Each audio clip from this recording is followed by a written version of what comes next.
everyone, and welcome to the Cinematic Schematic, the official podcast of the Cinemetropolis.com, your home to thoughtful conversations on film. Today, I'm very excited. Annual traditions continue.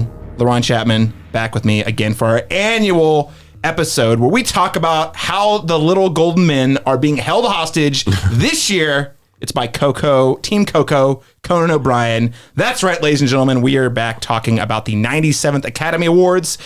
Reminder, this year's ceremony will air this upcoming Sunday night at 6 p.m. Central Standard Time, at 7 p.m. East Coast. 4 p.m. Pacific Time.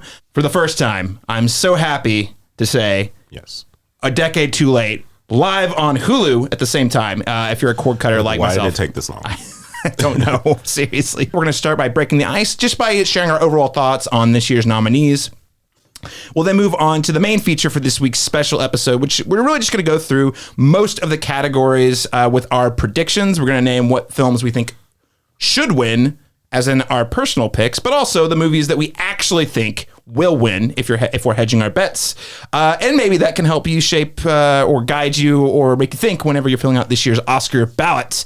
And we are going to hit on every category sans the shorts categories this year. So I think it comes out to around 20.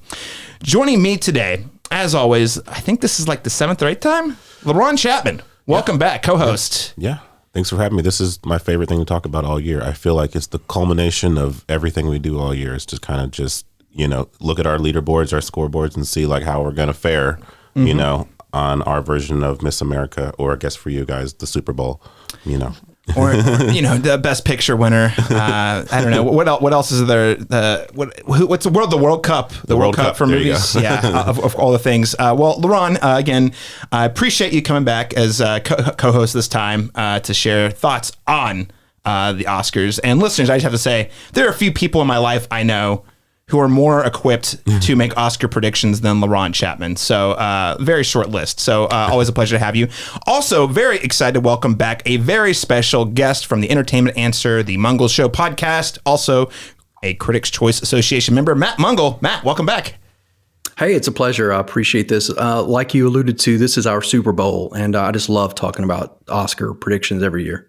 Yeah, it's always a good time. This year, I'm super excited to get into it because it seems like some chaos, and which always makes for a fun season, in the prediction game. Yeah. Also very excited to welcome for the first time. She's an Oklahoma filmmaker. She's a production designer on a number of films. A few might recognize Country Gold, Out of Exile, Climb to the Hunter, several other films, many more than I can name today. Kaitlyn Shelby. Kaitlyn, welcome to the show. Hi, I'm so happy to be here. So Kaitlyn, I'm looking at Laron. I said, Laron, we need to bring someone. I always like to use this episode in particular to try to bring new folks to the table that we haven't talked to in a long time or that we haven't talked to at all. Because if you're a movie person, you're watching the Oscars, and so I said, hey, Laron, here's some people we could use, but who would you recommend? And anyway, we started going through some names, and he's like, Kaitlyn. Immediately, it was like, I think she would be extremely well suited to predict this year's Oscars. So thank you for taking the leap of faith and joining the podcast today. I love the Oscars so much. When Laron texted me, I was like, absolutely. Yeah, when is it? I'll be there. Record time. I was at Disney World too. I was like, you were at the happiest place on earth when you sent us the happiest message on earth. Yes. What? Yes. I was like, hold up. Well, I gotta respond to this. That's so funny. Well, thanks for taking time out of the Disney World trip. Still haven't been. And I told my mom all the time, I was like, as kids, she never took us to Disney World. And I was like, Mom, you robbed us of this really pivotal moment that all kids should have. And she's like, well, but I seem to remember that you didn't pay anything for college. You had a full ride scholarship. She was like, I went into debt so that you guys could go to school debt free. So it sounds to me like you really won the lottery. So I need you to be quiet about it. You're an adult. Go to Disney World if you want to. So trade-off: childhood experience of Disney World or student loan debt. That is, I have no student loan debt. That's a devil's bargain right there. Yeah. Which do you take? Not related at all, but my niece and nephew are currently at Disneyland in California for the first time, getting tons of pictures today. They're very cute. I live vicariously through them. Yeah. Well, listeners, before we get to today's conversation on Oscars predictions, if you enjoyed the conversation we have today or have enjoyed any of our episodes, make sure to head on over to your preferred podcast app, Apple Podcasts, Spotify. Give us that rating and review to help us get discovered by more listeners like you, and also help us make our way to the tomato meter so we can get certified. We've been doing this for a while, Laron. I think, I think we deserve to be on the tomato meter. I've been doing podcasts for like over 10 years. This particular program for 8 years. Mm-hmm. Holy cow! So let's make it official, right? Or certify it, I guess. Yeah, whatever. You deserve it. All right. Well, as always, we're going to start with an icebreaker question, and instead of it being some only tangentially related thing, let's just cut to the chase and talk a little bit about our impressions of the Oscars overall this year. So I already mentioned this year is hosted by Conan O'Brien. It is going to be live stream on Hulu, and we have a really, for one reason or another, compelling lineup of films to talk about. So I'll turn it to you first, Laron Chapman. What are your overall thoughts on this year's Oscar nominations? Yeah, I feel like every year that the anticipation for this for me is always because there's always 4 or 5 names that need to be called. Well, only one of those got called this year, so I was not as happy as I have been in previous years. But I will say that weirdly, and I say this to people every year, that when people say oh, it was a bad year for film, I'm like, then you haven't been going to the movies, because I saw a lot of great movies. Yep. Every year I see a lot of great movies. I just think people saw 3 or 4 that year and maybe they were underwhelmed by them.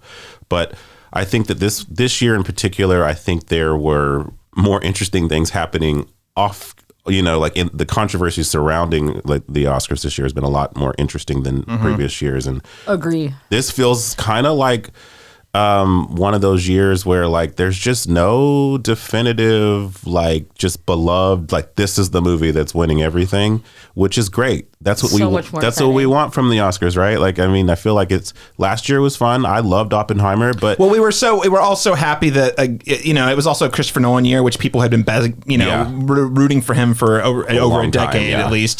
So for him to come, for them to have the Barbie perform at the show, it was just a great time. But it was a fairly predictable show. Pretty predictable, and you kind of know that it's going to be this. I don't know, if you feel like you already know what's going to happen the whole time, then like you said, there's no suspense. This year there's suspense in multiple categories.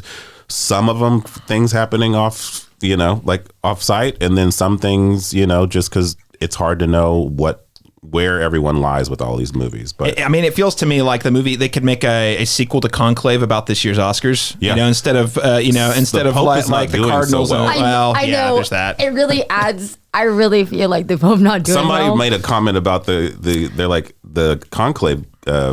Campaign is really taking off here. The Pope's in trouble. I was like, oh, not that I wish anything wrong to happen. No, to the Pope, we love the Pope. No. I do think it's hilarious that it's just with everything that's happened with this Oscar campaign season. Yeah. That people timing is bizarre. Yeah. Yes. I meant that in a different way, but yes, you're also correct. We could theoretically soon be having an actual sequel to Conclave, but I was thinking in terms of getting enough votes for any of these movies to be the winner. I'm sure it just seems like it's been anyone's game. Yeah. The final note I'll make is just that I was in love with Sing Sing this year. I'm very sad to see the omissions from that.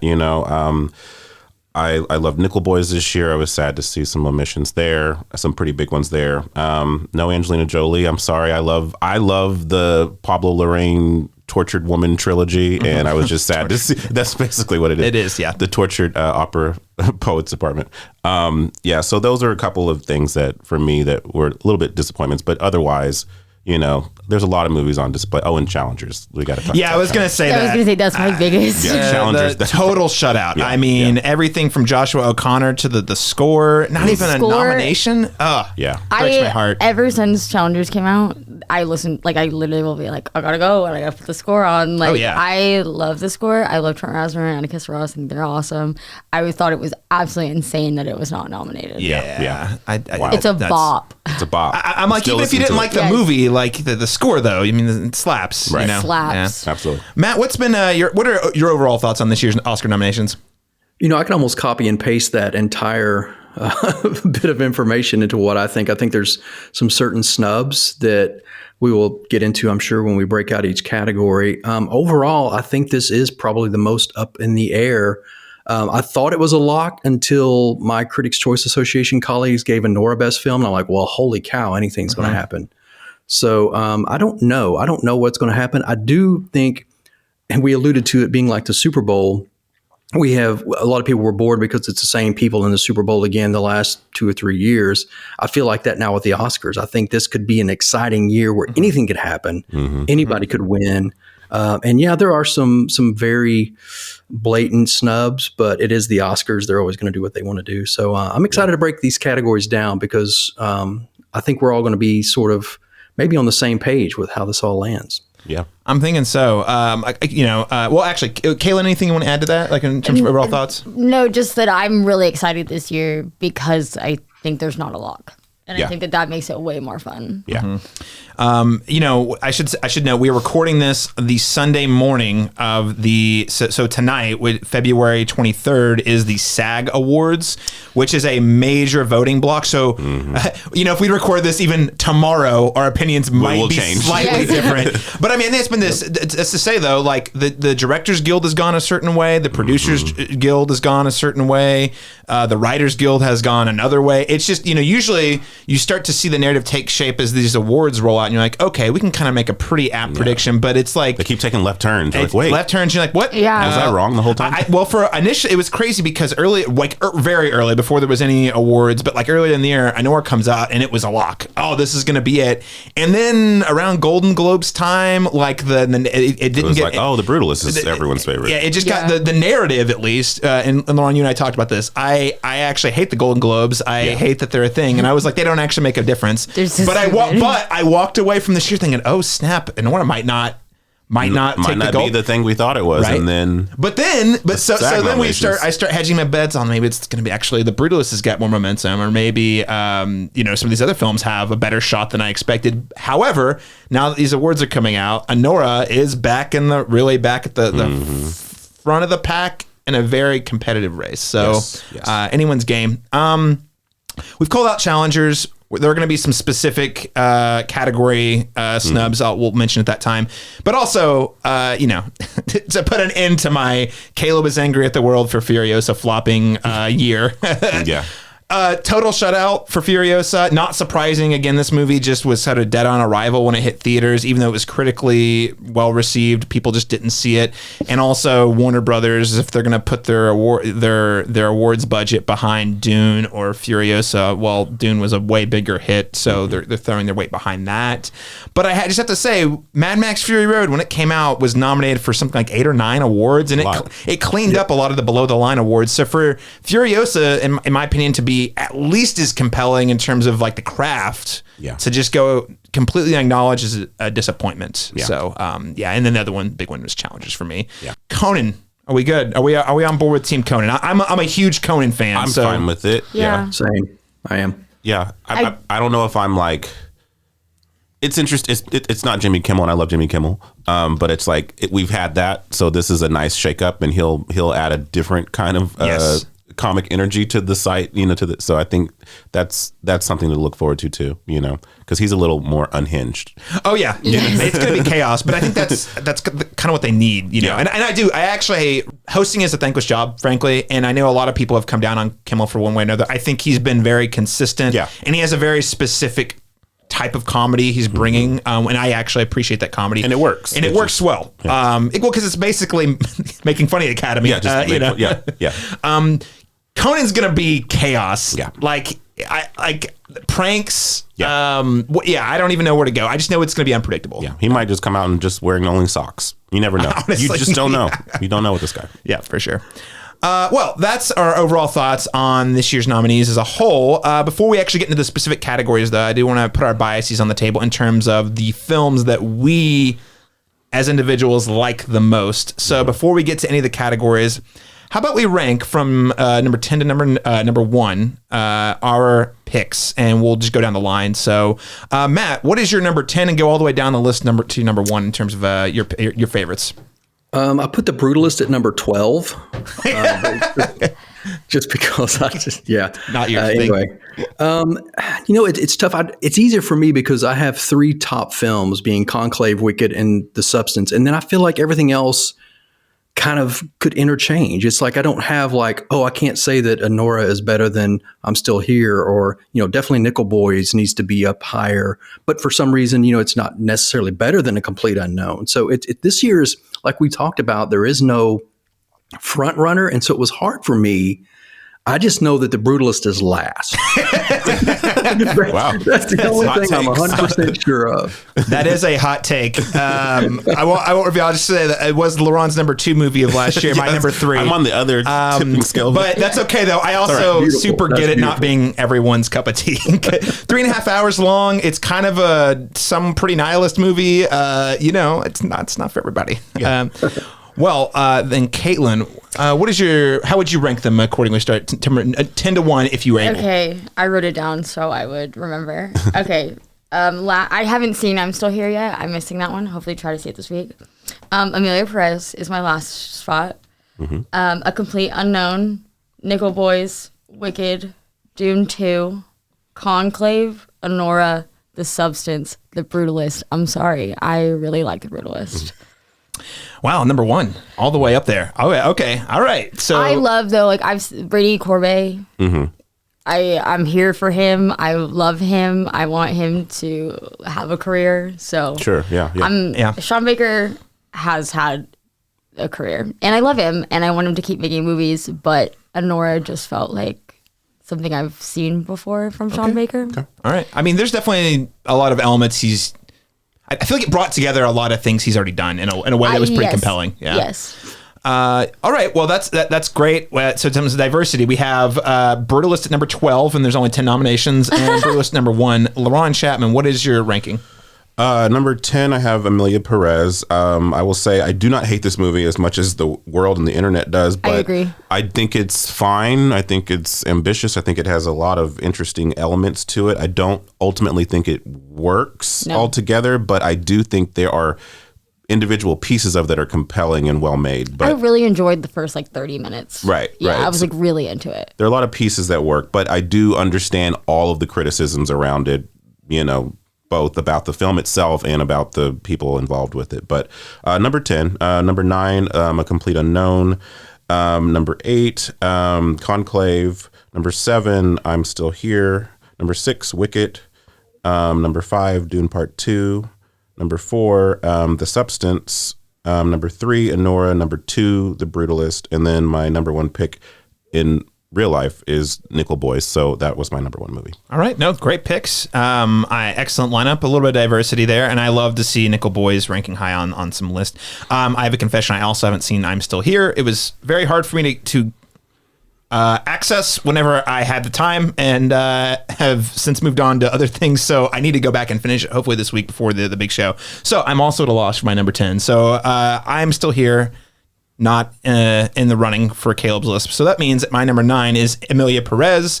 Retweet what Laron said. I like certain things a lot. I hate other things about it. I don't understand why it's nominated so many times, but it's crazy. So Donya's fantastic. Yeah. Number 8, A Complete Unknown. Number 7, Wicked. Number 6, The Substance. I struggle with where to put The Substance, I'll be honest, because I'm rooting for it, but it fell number 6. Not that I don't love it, because I do. We'll talk about it. Number 5, Nickel Boys. Number 4, Anora. Number 3, Conclave. Number 2, The Brutalist. Number 1, Dune Part 2 in real life is my number 1 movie last year. Now, do I think Dune Part 2 is going to win anything? Probably not seriously, but it's number 1 in my heart, so I'll take it. And if I'm not rooting for that, I'm probably rooting for The Brutalist or Conclave or Anora. Those are the 3 I'm most focused on in terms of who I'm rooting for in each category. Yeah. All right, listeners, those are our biases. And by the way, if you want to share your thoughts on this year's Oscar nominees, including your ranking, you can always hit us up on our Facebook page, facebook.com/The Cinematropolis. Also Instagram at The Cinematrop, or leave us a email at thecinemetropolis@gmail.com. All right, without further ado, let's get into these categories. May I have the envelope, please? And the Oscar for Best Picture is presented to... And the Oscar goes to... And the Oscar goes to... And the Oscar goes to... And the Oscar goes to... Just to reiterate, we are going to be going through, I believe, 20 of the categories, removing the shorts. And we're going to be naming both who we think should win, but also who we think will actually win. So let's start with Best Adapted Screenplay. The nominees are A Complete Unknown, Conclave, Amelia Perez, Nickel Boys, and Sing Sing. Kaitlyn, I'll throw it to you first. Who are your predictions here? I think Conclave is going to take it. It seems to be like one of the only ones that kind of has a front runner. Mm-hmm. I guess I think it should win. I also think Nickel Boys, both those two are kind of the ones that are the top for me, but I do think it's going to be Conclave. Yeah. I think that's I think that one was the one I was looking at in a couple of categories. I was like, question mark. I think the Writers Guild actually gave it to Nickel Boys, which was surprising, but I think if we're considering the entire voter body, Conclave definitely seems like the front runner for sure. It just feels like it's more palatable for a larger audience. And it's a talky movie. Like it's people, it's popes talking in rooms, priests talking in rooms. So yeah. I mean, I love the sermon bit at the beginning by Ralph that Ralph Fiennes performed. So it has a big win in my heart. Yeah. Matt, what is your prediction for this category? Well, first of all, I'd like to say that you alluded to at the beginning that if people are filling out an Oscar ballot, they could pay attention. I want you to let you know that I have the worst Oscar ballots ever, every year. People are always like, hey, should I pick? I was like, don't follow me, please, because my heart is always where it is and it's always wrong. So I say all that to say, don't listen to these other people. Don't listen to me. I agree That's why that you're here, Matt. Come on. I would love Sing Sing to win this. I think it was a very special film. I would love for it to win. I do agree that I think Conclave will. It was funny on my trip last time. I got Conclave on an audiobook and I was listening to it and I'm like, if I hadn't watched the movie, I had no idea who these people are or what's happening. That book is so thick. So to be able to adapt that into something that was just a great story and fun to follow, I think was something special compared to the actual book. So I think Conclave will win, but I would be super happy if Sing Sing won. Yeah. I mean, frankly, one thing I didn't mention at the top, but I want to reiterate, I think Laron, you and Matt both alluded to, but Sing Sing is a tremendous film, largely underrepresented, this category being one of, is it two nominees, two categories. So, three. I think it's nominated for three. Three. Okay. Total, including Coleman Domingos. Yeah. I really blame A24 for Oh, they dropped the ball. They really they shit the bed on the entire rollout from the theatrical rollout to the awards campaign. Because it's like they brought it back to theaters. Like I'm a part of like the AA24 or whatever. And they were like, we're bringing it back, and I was like, great. I missed it. I want to see it. It was only there for like 4 days at the theater. And I was like, what? And they didn't really advertise it. No, I was like, you're making a big deal, quote unquote. They clearly were like, the Brutalist is our gig. Yes. So we're going to just... Which I think was a really big bummer. Yeah, it is. I saw room for both. I watched it at home, and it was a fine at home movie because it's not like a big spectacle piece. But I will say there was a lot of those moments I really would have preferred to have seen on the big screen. But I'm gonna say I think with the table, I do think Conclave is the clear front runner here. I know Nickel Boys again edged out the WGA. Nickel Boys would probably be my pick if I were betting. That or Sing Sing are my two favorites, but Conclave, very palatable, very well written, frankly, and it's a great time at the movies. Should have been here. Dune Part 2. You're going to hear me say that a lot. Should have been here. Dune Part 2.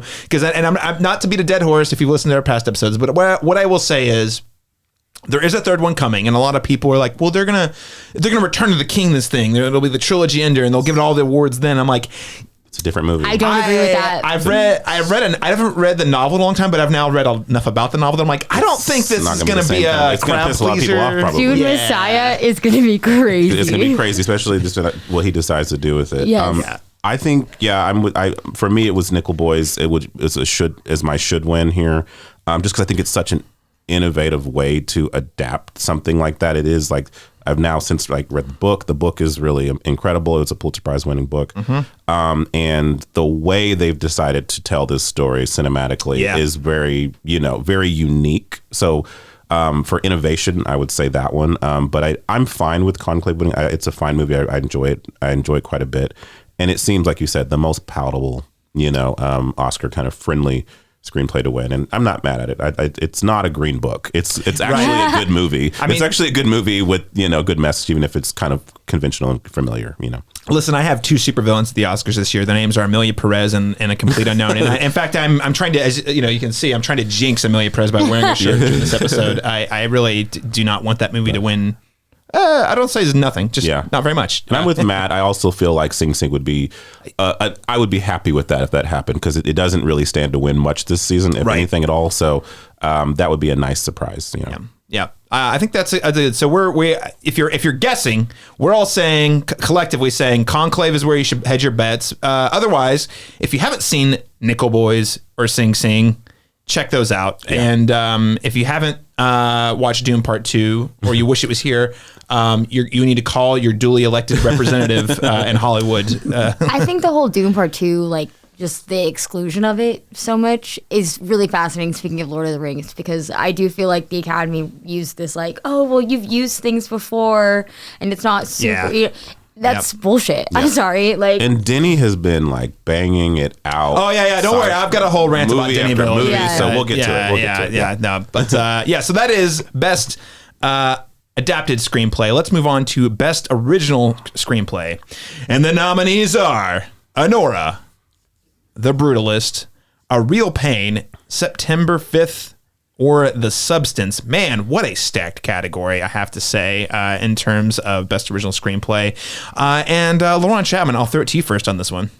So my should win here is The Substance. I just look, I mean, to take this kind of I don't know, this feminist body horror genre bending kind of thing and make it as like just meaty and palatable as it is, because I'm surprised by how this movie has been embraced by the Academy. It's huge shocker. It's awesome. It's like, wait a minute, like all these years, so Hereditary was too much for y'all, Us was too much for y'all, but The Substance, okay, cool. Like I'm happy about it. I don't understand. No, it's if you were going to give me a lineup of horror movies, this definitely would not have been the one I'd picked for the Oscar to get the Academy. As soon as I saw it, as soon as I saw it, I was like, this is a Laron movie. Like the Academy's, they're not going to touch this. Like the horror heads are going to love this. Right. But like in terms of like mainstream appeal, no way. Yeah. And yet it made a lot of money and is at the Oscars. And people like it. And they're actually touting it as an actual competitor in some of these categories. So I would love to see that. I obviously don't think that's going to happen. I think this will probably go to Anora. I think that Anora won the WGA, so it feels like that's the consensus with this one, and it's a fine, and that's also a really good script, So I'm not mad about that. A lot of the nominees here, I'm a huge fan of. I hope it's not A Real Pain. That's all I'm saying. Is that your Oscar supervillain? That's it kind of is. You didn't like it? I do like it. Okay. We'll when we get to supporting actor, I do like it too. I think it's a good movie. I think it's overrated. I think it's kind of like it's fine. I think it's a good dramedy. If it was on, I would tell you it was a good movie. But I love boys crying about their feelings, though. Well, that's fair. In that case, Sing Sing would be a Sing Sing. I know. Yes. That's the one I'm missing. Like Sing Sing is, I feel like, to me in my heart, the biggest I haven't seen. Yeah, is Sing Sing. Okay, it's great. Well, it's in your defense, it's been not super easy to access. Absolutely, so shame on you, A24. Matt, what is your picks for best original screenplay? Well, I do agree that this is a stacked category. I think A Real Pain is in there to kind of circle back to the love-hate. I think some of the performances in that were so powerful that people say, oh, it had to be a great script. How can you get performances like that if the word isn't written well? So I think that maybe is how Jesse's script is sliding in there. I also agree with The Substance. I mean, I watched that movie thinking I would love for my 80s hairband self to climb out of my back and live my life. It would be amazing. So I would love for The Substance to win, but I think it is going to be either Anora. It's either going to be Anora or The Substance. I think The Substance is going to do some things in little categories like this that nobody sees coming. But A Real Pain, I mean, it's getting some traction too, and I think it's a safe film. It's probably the safest film on the list. Yeah. So sometimes the Oscars likes to do a little bit safe. So I think it could go in either way, but I think it is going to be Anora. Well, and I don't. I want to play this very neutral and be very clear. That movie is about a thing that I think is on a lot of people's minds right now. In a lot of ways. Yeah. And I think that makes it feel more topical. So even though it is playing it safe, there's like a weird synergy in terms of current events. I mean, in a somewhat, not unlike The Brutalist, where you're like, this movie is talking about things adjacent to things I'm thinking about. And I say, Academy voters are thinking about, probably based on world events. And every time we do this, I always have to like emphasize the fact that it's like I have my personal picks. I have what the vibe of the culture is, and then I have like then I have the like my analytical brain, like, well, here are the guilds that pick this. So it's like I'm coming into it with 3 different degrees of knowledge. Yeah, I feel the same way. So it's like I can't omit something just because I personally wouldn't want it to be there. It's more so like I think this is what they're going to go. This is why I always try to break it into 2. What do you think will win and what should win? Because it's there's just sometimes you're like, well, yeah, that's going to win, but I don't think that's the best pick. Right. even in this nominee lineup. But yeah, no, I think it's a great point, Matt. Matt, I hope you were right. I really hope the substance throws us some curveballs. I would be so happy to see that one sneak some surprises in, especially in this category. Kaitlyn, what is your pick for best original? I'm going around the same table. I love the substance. I would love for it to win. I think it's awesome. I love like David Cronenberg body horror. So to me, when I saw that movie, I was like, this is sick. Mm-hmm. It would make my little heart happy. I do think Anora is going to win. I don't know. This is just my personal opinion. I view a best original screenplay as kind of like the category that Oscar voters give like the indie director that they don't want to give Best Picture to, like Paul Thomas Anderson kind of vibes. So I do think that feels like if Anora doesn't win in some of the bigger categories, that feels kind of like a safe thing that the Academy could give Sean Baker to be like, we appreciate you, but we didn't choose you. Yeah, here's your participation. Yeah, that is a great point. That oftentimes it's not screenplay and director being the same, which. Actually, throwing that logic makes me want to change my predictions here because I do have that I think Anora is going to win screenplay just surely because I'm looking at the other nominees and I like 3 of these other 4 and I like actually I like all these I still like A Real Pain but I feel like the substance is too radical. I hope I'm wrong. September 5th I don't feel like has enough buzz. I think The Brutalist is more apt to win other categories. I agree. Like cinematography. Anyway, we'll get to those. But like, so I'm looking at the 2. So it's Anora just seems like the most evident, safest choice. However, to your point, if it wins screenplay, now I'm thinking, can it also win best director? Maybe. I don't know. That just feels like. Yeah, I don't know. Yeah. But that feels like always where I feel like they put people when they're like, oh, you made a good job, but we're not going to give it to you. Yeah, not this time. Not this time. We promise we'll come around to you. Leonardo DiCaprio. Eventually. Just got to climb out of that bear first. Yeah. All right, well, let's move on to Best Cinematography. And the nominees are The Brutalist, Dune Part 2, Emilia Perez, Maria, and one of the few nominations that Maria got, and Nosferatu. Also one of the few nominations. Exactly. Great lineup, though. I mean, I don't even love Maria as a movie, but I do think it looks stunning from a cinematography standpoint. So, actually, Kaitlyn, I'll throw it to you first. What is your prediction here? My prediction is The Brutalist, and I feel like that might take it. The whole VistaVision, the whole thing they filmed on that and the reels and everything, I feel like can maybe just like push that over. It's Brady's definitely he's been campaigning on that for sure. Yeah, and to me, like that feels like if that one also doesn't win some of the top ones, that feels like a safe kind of like we give it to you because we're not going to give it to you. But I mean, that's for me watching it, like the VistaVision and everything, like that does feel like kind of like a gimmick. But I do think it's beautiful. I think the whole movie is gorgeous. Yeah. I wouldn't have called it a gimmick if Brady Corbet wasn't. He's doing the thing. Laron talked about this. I'm like, he's campaigning so hard that it's kind of annoying. And I'm like, I know it was hard and it was a choice. And I'm proud of you for making the choice. But you keep telling everyone how hard it is. Makes me like feel like you're.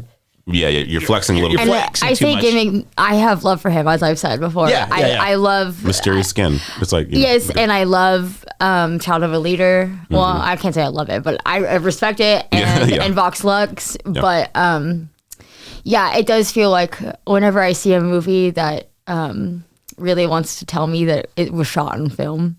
Yeah, it always feels a little grating. Well, and even Christopher Nolan's been doing that for a while, but even that. I mean, it worked in his favor for Oppenheimer, but I also think pretty much next time, if he does that again with the Odyssey, people are like, yeah, we know. Everyone knows. 70 millimeter IMAX. We got it. We got it. You've already won the Oscar for that, basically. So, Matt, what is your pick for best cinematography? My top note is I put on here, I said, this is hard. This is probably the hardest category. Maria, I mean, you can pause Maria in any point in that movie and it's like a still portrait. It's the whole thing is just beautiful. Every cell, every image, everything. It's not going to win though. I want Nosferatu to win. That's my special film this year. To do Gothic horror and to do it so beautifully, I think there were some really great shots of outside the castle. So I would love for that to win. I don't think it's going to. My loathing for The Brutalist aside, I think it is going to win. We screened this at home. They sent us this at the house long before it hit theaters. So I have to admit, I watched it at home. So maybe I'm not the best judge of it, but my daughter, who I really trust, saw it in 70 millimeter and said it's the most beautiful thing she's seen. And alluding to some of the things you guys have said as well, I really think The Brutalist is going to win this. And I almost regret not. Well, I don't regret it. I regret not seeing it on the big screen, and I don't ever want to see it on the big screen. But yeah, I think The Brutalist is going to win. I'm sorry, I hate to say it. But it will. I feel you. I also watched it at home on a screen at first, which, on the one hand, it was like, oh, cool, I can see this thing early, which is nice. But then it was when as you're watching it, it was similar like Nosferatu had a similar experience. I'm watching, I'm like, man, this looks great. It would be so much better on the big screen. Now, for Nosferatu, got lucky. I got to go see that. I did go see that on the big screen later, mostly because it's not, 3.5 hours long. Right. But did not get around to The Brutalist on the big screen. And I do think that probably is a pretty different experience, I can imagine. Which takes me to you, Laron. What are your predicts here? So I have The Brutalist actually as a dark horse here to take it. And I think that if it's doing well that evening, then I may regret not saying that it's going to win. I actually do think Nosferatu will win here. And I think because it's like, it feels like for me, the consolation prize for that movie. And if you're going to award one element of that movie, the cinematography is the showcase there.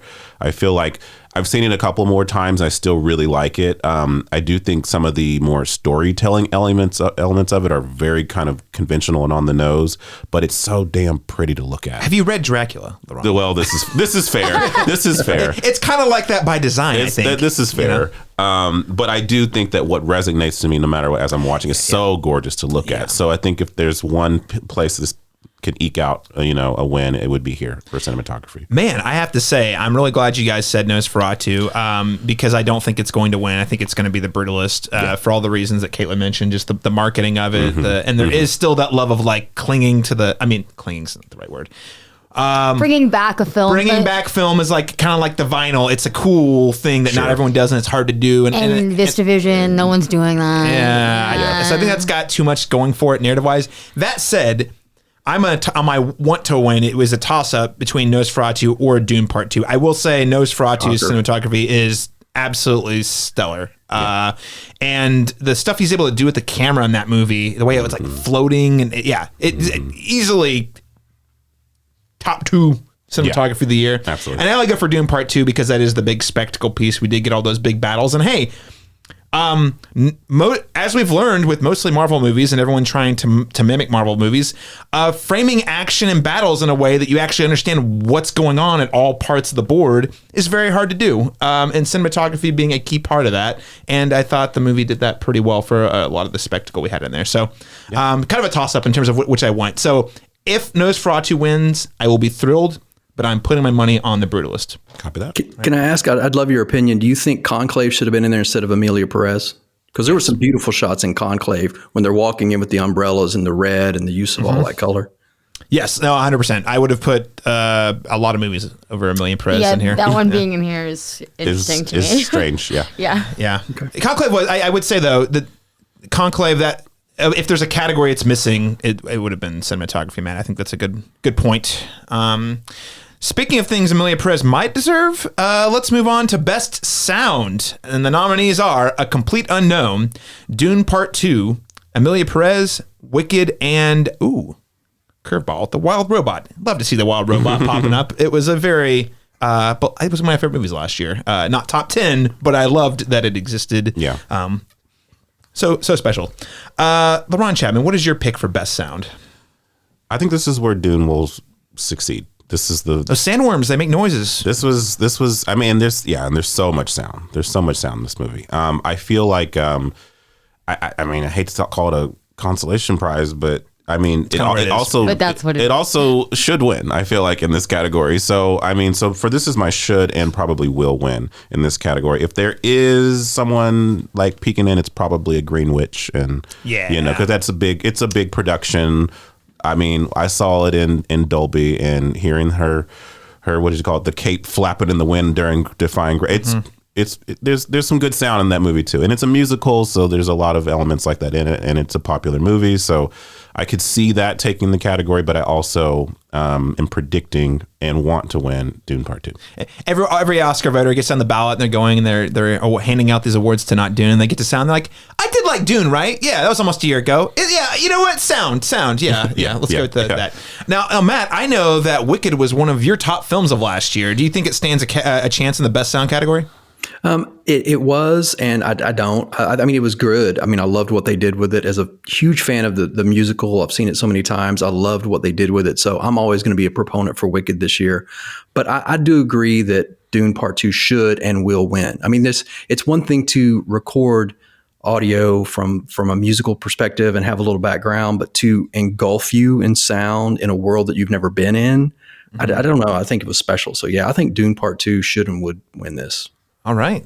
Great picks. Kaitlyn, similar thoughts? Yeah, I feel the exact same way, that like just the idea that they created sounds that don't exist, to be something, I think that's when you'll get your Dune. I'll have my one moment. Yeah. But yes, I do think that the other choice is Wicked, but I think it should and will go to Dune. Was before the movie even starts, you're hearing the the sandworms.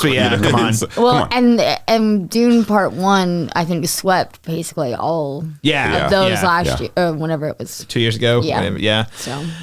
Oh, poor Dune Part 2. I think if it had just been released in October, this would have been a very different conversation. I think it was too early in the year.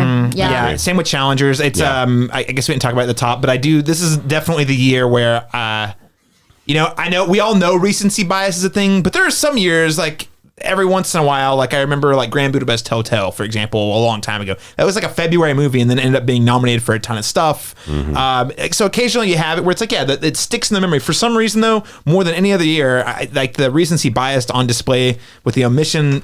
Dune did get nominated, but it's probably not going to win very many things. And then for Challengers to get completely left out, it's like, did you guys forget the first half of the year? And Furiosa is another one. Did you guys forget that there were good movies in the first half? I feel like if Challengers came out later in the year, we would be talking about it in cinematography, editing, score, possibly director and picture. Maybe supporting actor too. Yeah. My pseudo hot take is that maybe Queer took some of the wind from Challengers, and then they sales. Cancel each other out because Queer is. I know Luca. But.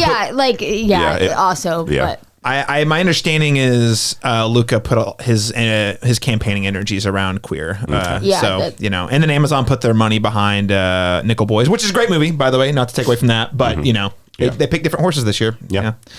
I'm going to echo the sentiment of the table. I think Dune will win and should win. I mean, give it something. I hope Denny he's not one of the people who did sound, but I hope he just pops up and gives his Oscar acceptance speech anyway. Like I know I didn't have anything to do with this, but listen, Dune Part 2. Let me tell you about it. Let's move on to Best Original Song. And also where Caleb's going to massively butcher pronunciations. The nominees are El Mal. From Emilia Perez. This is, I believe, the one that Zoe Saldana performs in. We also have The Journey from 688. Diane Warren, back again. She always is there. She's always there.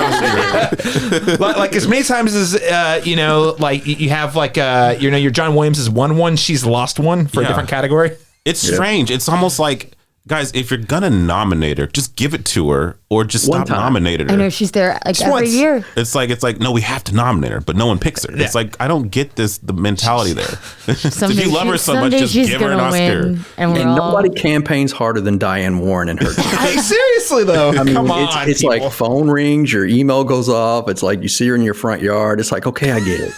she's in your window for some reason. I don't know how that happens. Maybe it's just an Oscar tradition. It was like, does Diane Warren have one? We're not. We got to do it, right? We can't break our streak. I mean, like even as Leo finally got one at some point. Yeah. But, jeez.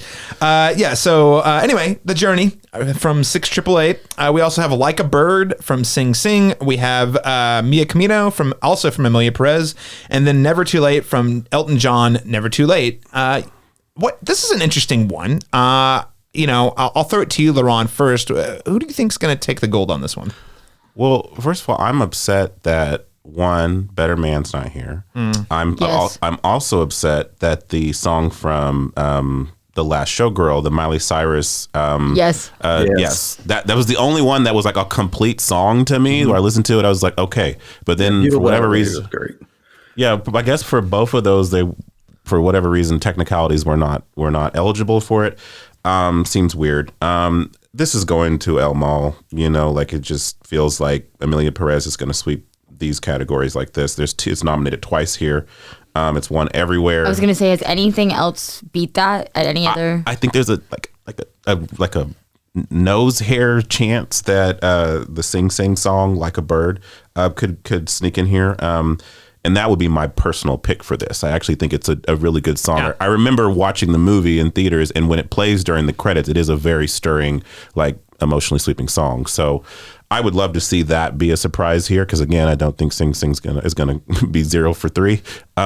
So this would be a nice surprise here. But I think to bet against El Mal in this category would be just you want to lose. You want to lose your points. It's like betting against I'm Just Ken at Oscars last year, And to be fair with this song, I don't hate this movie as much as other people do. I think it's fine. This is one of the better songs. This is one of the better moments in it, and I think this is the scene for Zoe Saldana. Yes, so I feel like if you're gonna pluck a song from this, because most of them are kind of half whispered non-songs to me, so this is actually a number.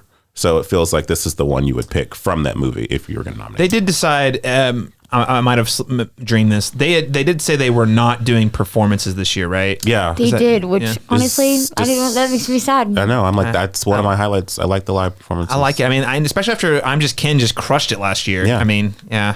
That's a bummer. Everyone in that auditorium was into it. Oh, yeah. It was great. Oh, yeah. Especially Emma Stone. That's why her dress busted up.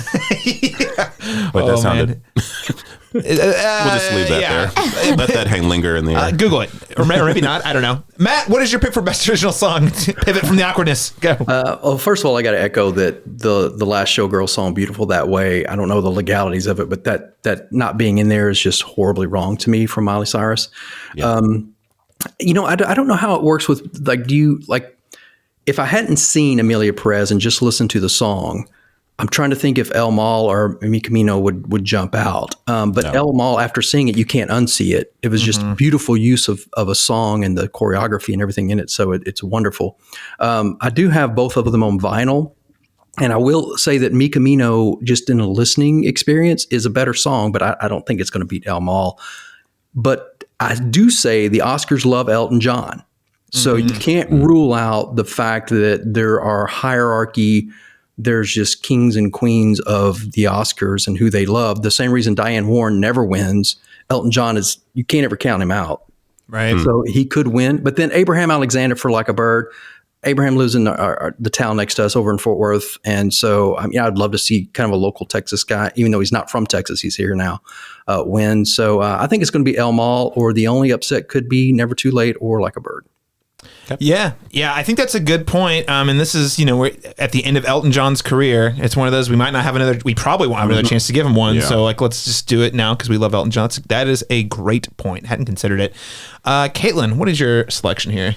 Since I haven't seen Sing Sing, I'm going to not have a should win because I think that almost these fine. Songs all suck. No, I just think it's fine. Like I just can't really put anything. You're not going to listen to it independent of the movie. No, and my hot take is that that was definitely not my favorite song from the movie. Okay. I think I really liked that first big number with Zoe Saldana and all those and all the people on the street and things and what they were doing.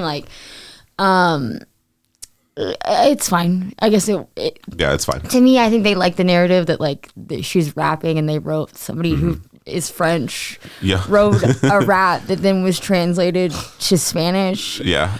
Don't think about Amelia Perez for too long, anybody. Don't think about the ethics or any of that. Just roll. El Mal has won every basically award, so that feels the lock. And like you said too, that feels like Zoe Saldana's like main song of the movie. So it's her Oscar clip. Yeah. Yes. Yes. I think there are 2 awards Amelia Perez might win, and this is one of them. And I feel pretty confident it's gonna be El Mal. I would love to see Like a Bird take it, just to acknowledge that Sing Sing is here would be great, but I don't see it happening. I think, and this is also the category where I would say, like, as much as I'm not like necessarily like in love with this song, like this is the one I'm not as offended by like it taking. Yeah, you know what I mean. Like this is not, yes. it's like okay, cool. and I do think in the context, a movie I did not love by any means, but in the context of the movie, it is a pretty powerful song. Yeah, at least for that character. And it is an original musical, so I guess So, ladies and gentlemen, we're all saying put your money on El Mal and be mad about it, and root for like a bird. All right, let's move on to best original score, and the nominees are hold on, it is right. The Brutalist, Conclave, Amelia Perez, Wicked, and The Wild Robot. Again, I love seeing The Wild Robot show up, and it is a great score. I will start with you, Matt. What is your prediction here?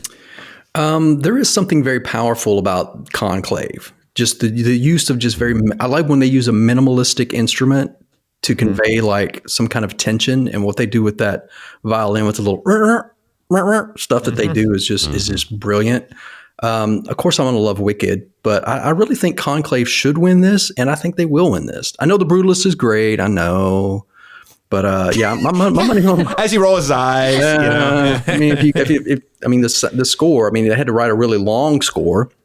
Like it's probably the longest score ever written because it's the longest movie ever made. Anyway, so I'm going with Conclave. I'm going to put my money on Conclave for should and will. And I probably am wrong, but it is. No, I think it's great because the score is, listen, that is an underrated part of Conclave. Yeah. Like if you're looking at things that just really make those moments like have impact, it's not only the score, but they don't use it a ton, so when it shows up, it just really sets the vibe and the mood. So I think that's a great pick. I don't think it's going to win, but I think it's a great pick. So, Laron, Chapman, what is your prediction here? So my should win won't win is Trent Reznor and Atticus Ross I agree. for challengers. So there's that, and then obvious. It's not here, so that's fine. There are 2 scores. Are we allowed to call the police? A crime was committed here. They didn't show up. They're busy with other things right now with the world. But so I feel like with this category, there were 2 scores I've listened to all year, and that is the Challenger score. And that is the Brutalist score. And I've listened to both of them while washing my dishes, and both of them are awesome. I love you so much. Washing my dishes while listening to Challengers, I mean, like literally it turns it into a weirdly erotic thing that it never was meant to be. It's really good for like cleaning your house and things. Yeah, it's very vibey. You're just in a good mood doing terrible things. Me and my wife, when the temperature turns up on the conversation in terms of like, energy levels, we just play the score, and all of a sudden it makes everything feel more like high impact. Siri. So, like, every word. Hey Siri, you know what to do.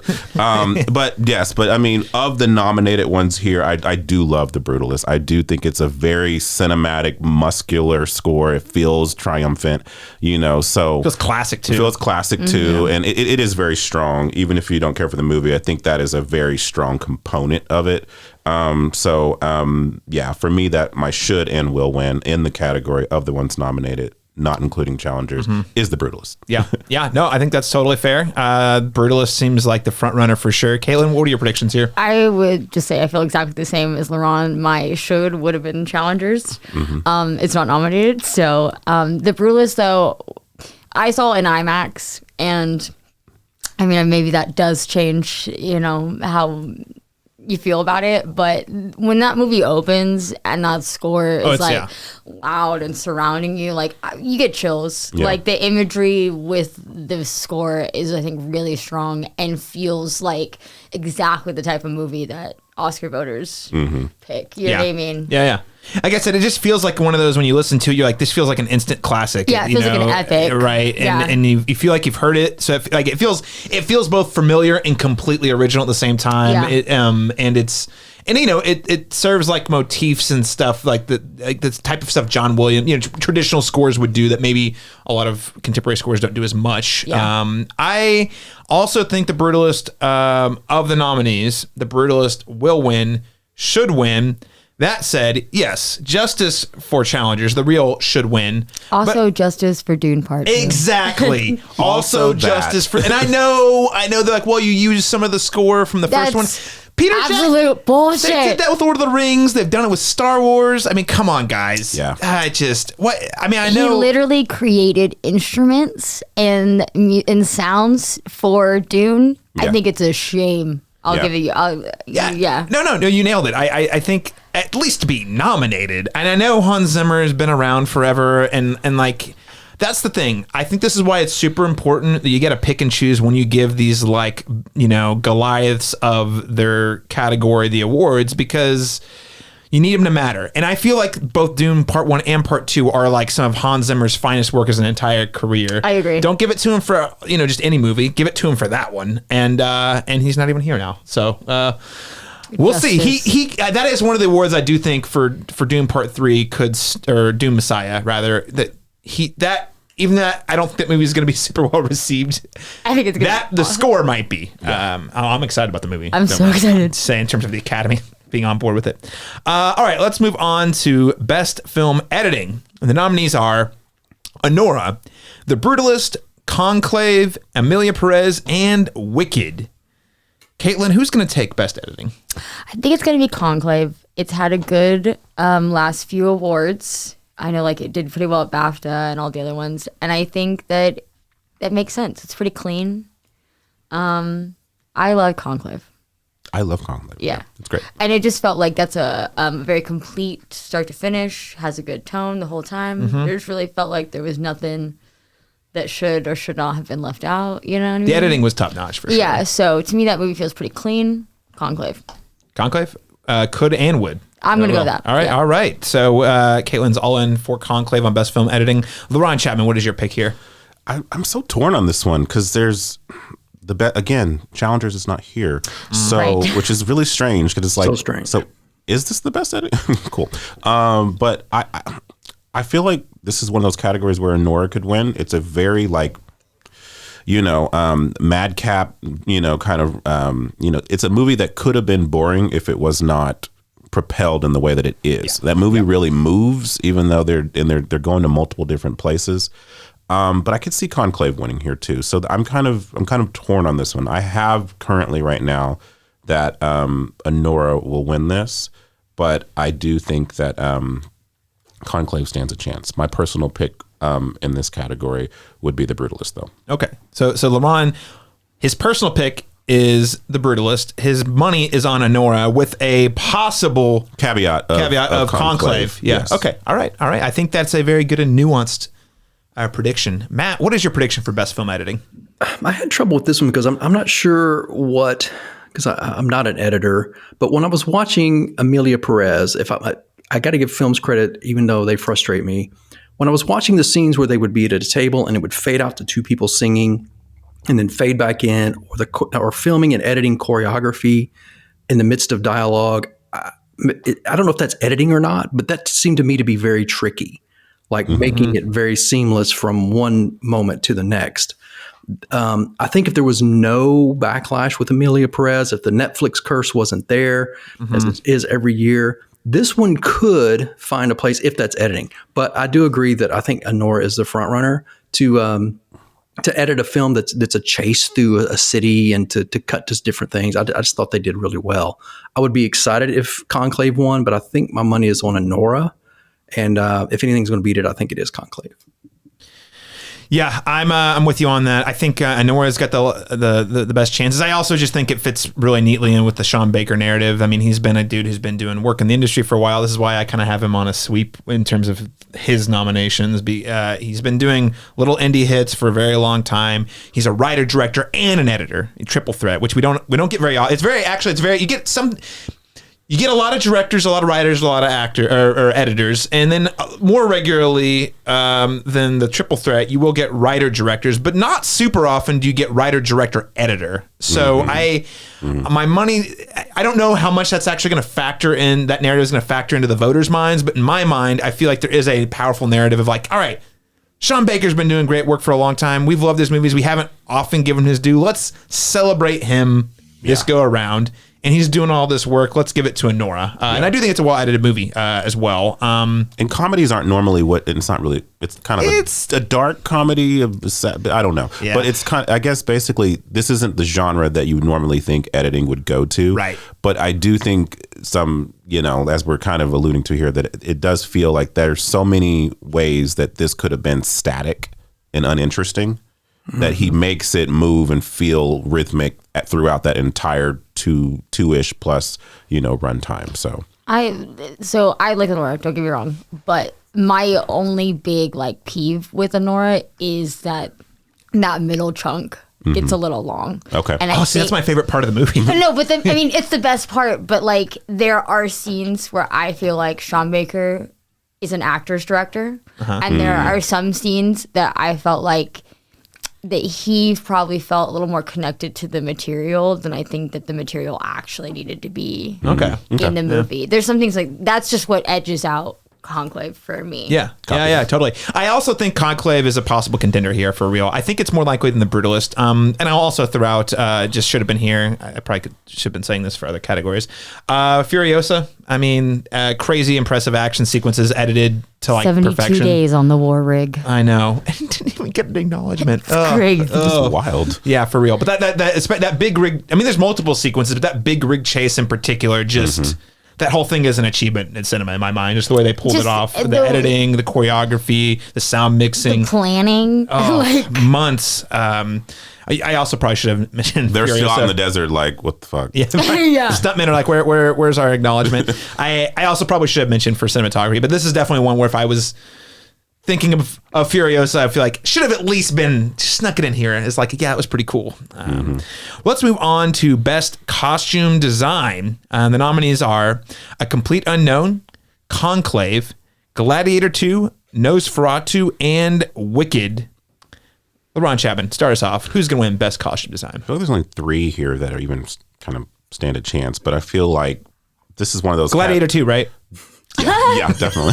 I mean, there's a lot of costumes in it, but no.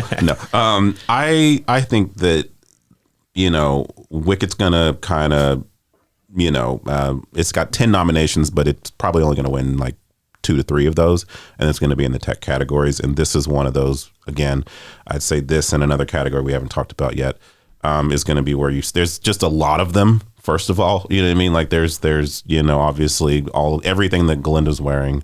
Everything that, the multiple variations of big plush pink things, when we get to Munchkin Land, then also Emerald City. I mean, there's just so many sculptural dresses in this film. A lot of variety. A lot of variety of variants of that, the wizard suit, So it's just, it feels like it's very costumey by nature because it's a theatrical play. But is it more impressive than the vape pens? Ooh, I mean, you've asked a very important question. No, I feel like, but yeah, it just seems like this one for me feels somewhat of a no-brainer. I think if Gladiator 2 was received better by the Academy, then it could be in contention. I think that one's dead last in this category. But it's dead last now. If you didn't I'm shocked it's even nominated, if honestly. you didn't nominate Denzel, then you're not doing this. Exactly. I feel like the reason it's on here is because Denzel in press was all I just got to wear a bunch of rings and robes and run around, and I love that for him. Yeah, good for him. Yeah. Good for him. Love to see that Denzel is getting to do things. And he's happy. Just running around in ropes. I mean, Nosferatu would be a good pick here as well. There's a lot of period stuff in there, but it's not necessarily things we haven't seen before. So I feel like Wicked's a little bit flashier, a little bit, so I would say this is one where it would be my personal pick and the one I think it will win. Okay. All right. Fair enough. Matt, what are your predictions here? Yeah, I kind of agree. I think A Complete Unknown and Conclave, there wasn't much to pull from. I mean, you can go into anybody's closet or go to the Pope's house and you can grab all those clothes and put them on people. So I think that's good. Gladiator 2, we had a guy in a shark suit swimming around in the Coliseum, so that was what it was. Great costume. I think Wicked should easily win and should win. I want it to win for all the reasons that were said. Mm-hmm. Okay, so I wouldn't be mad at Nosferatu either, of course. Yeah. No, but a lot of support for Wicked here. I think you guys are making a great case that I'm going to disagree with, but I think it's a great case to make. Caitlin, what was your prediction here? Yeah, I think it's going to Wicked. I do love Nosferatu for that. I think that some of those costumes are really beautiful and continue the tone of the movie really well. But the scale of Wicked just to me feels like it's gonna just. That's a good point. The scope, the number, I think you're right. I think Wicked's going to win, but I just want Nosferatu to pull out a win somewhere. And if it's not cinematography, it better be in costumes or makeup. And I think Nosferatu is better than Wicked on pretty much every way to measure movies. So I'm rooting for Nosferatu, but I think you guys actually have made the best case, and I think it's actually what the Academy is going to pick. I think it's flashy, the variety, the movie's going to get something. Costumes has got to be it, I think. Let's move on to Best International Feature Film, and the nominees are from Brazil, I'm Still Here. From Denmark, The Girl with the Needle, The Girl with the Needle. Let me just do that whole thing again. From Denmark, The Girl with the Needle. From France, About Mexico, not even starring Mexicans, Emilia Perez. Directed by a director that doesn't even speak Spanish. Yeah. From Germany, The Seed of the Sacred Fig, and from Latvia, Flow. Just gonna give a shout out here to Flow. Love this movie. I saw it at home, and then I saw it that was another one I saw it at home and had a good time. Watched it a second time on the big screen with a full crowd, and let me tell you, and there were kids in the audience that were good kids, magical experience. Yeah. Cinema. For a movie with no words, I was riveted. And I'm not a cat person. So that's saying something. You go a long way. You betray the dogs for the cats. So anyway, I don't think it's going to win. I just want to acknowledge I'm so happy it's even at the Oscars, but international film, pretty big step for an animated feature. Matt, what is your prediction for Best International Feature Film? Well, first of all, I wouldn't count Flow out. I mean, it's made some surprise wins already, and I think it's made some lists. Obviously, 2 months ago, Emilia Perez, hands down. There was no other body in the running. I wish we knew how much all of the attention and the spotlight and the negativity was going to affect the Oscars. Yeah, I know they hadn't voted yet. So if you remove that, I would have said Emilia Perez should win this and would win this for feature film and for international. The Seed of the Sacred Fig was really, really good. So I think if the voters are scared to touch Emilia Perez, I think Seed of the Sacred Fig could win. But again, I would not count Flow out. I mean, it has been an audience hit, a critic's hit. It's a special little film, and it could be the underdog right here, or Undercat. Oh, Undercat. I love it. Man, I would be so happy if this won international, truthfully. Kaitlyn, what's your prediction here? I have not seen all of these, so I'm going to go to Flow. And but I do think I'm Still Here will win based on just all the controversy with Emilia Perez. I think that is just, I think Zoe's going to get it, and I think maybe Almal, but I think everything else is probably done. It might be a good time for listeners, and I don't want us to spend long, but we've alluded to and said the controversies around Emilia Perez. For listeners who maybe aren't paying that close attention to the entertainment news, maybe we give them the short version about why this movie, which was at one point the up and up front runner in a lot of categories, thus leading to all these nominations, 13, is now tainted goods, at least from a PR perspective. Yeah. It was a slow brewing kind of thing because, before it came out, it did really well at Cannes. I believe it won Best Actress for the entire ensemble of female actors in that film. And so it kind of came out the gate really hot.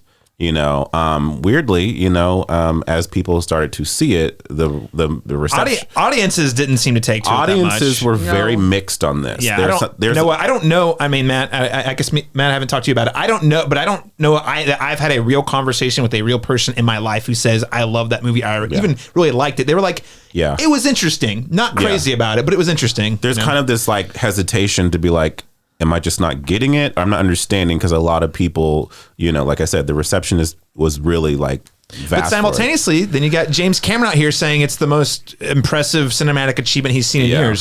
So there's been a weird from my POV, there's been a really weird separation between what the Academy, like with like the industry has rallied around the movie versus the audiences. And then even like, you know, I don't want to say all critics, but maybe critics who are like less plugged into the insider industry just haven't latched onto it as much. So thus it already had a weird journey in that it was a huge hit out the gate. And we've talked about the cultural things within it, like before we even get to the larger controversy that you're about to get to. Well, a couple of them, so it comes out, and it's getting all of the nominations because it is doing, I think all of us can agree, at least, is doing some interesting things. It hasn't missed anywhere in terms of nominations. It's like overperformed everywhere. Overperformed all the awards, and then two things happen. I think this one happened first. You guys can correct me if I'm wrong. People. More specifically, people from Mexico were like, "Hey, this is actually not in any way representing like Mexico well." And then which led to conversations and with the director, who is from France, right? Saying, "Oh, well, yeah, I don't actually speak Spanish, and I don't really understand Mexico." And I didn't cast. That's why I didn't cast like Mexican actors, Hispanic people, but not from Mexico. Right. So various. And I want to say at one point he said something about the talent not being great. I maybe I'm misremembering. No, I do think that he said that their search or something didn't yield what we needed. Yeah. Right. Yeah. He didn't he didn't say Mexican talent sucked, but he was basically like, we tried that and there's none out there. Yeah. So anyway, all to say there's this tone deafness around the movie. I don't think that actually killed the movie. Like it was just one of those things that kind of came up and people were like, I don't know, that is kind of weird. I don't know if the director is a little more questionable. But then we have the lead actress, Carla Sofia Gascon. Yeah, she comes out and turns out she has had Emilia Perez herself has the titular character, trans nominee. Yeah, the first big trans nominee for Best Actress. Big deal. It's a big deal. Was really rooting for this when it happened. I was like, that's really cool. Yeah, even though I wasn't in love with the movie, I was like, that's cool.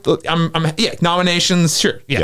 Yeah. But then they start digging into her online social media and found a lot of very not good things. Yeah, we'll just say a series of racist tweets. Some about George Floyd, some about Nazi sympathizing. Just a lot of weird. Did not like the Black Lives Matter movement. Did not care for the Black Lives Matter movement. Like, cool. And I know it sounds like hyperbole. Those are buzzwords that get thrown around a lot. But like quantifiable, you could say, oh, this is a post that's like Nazi sympathizing, like literally. The tweets were mean. And then there was anti,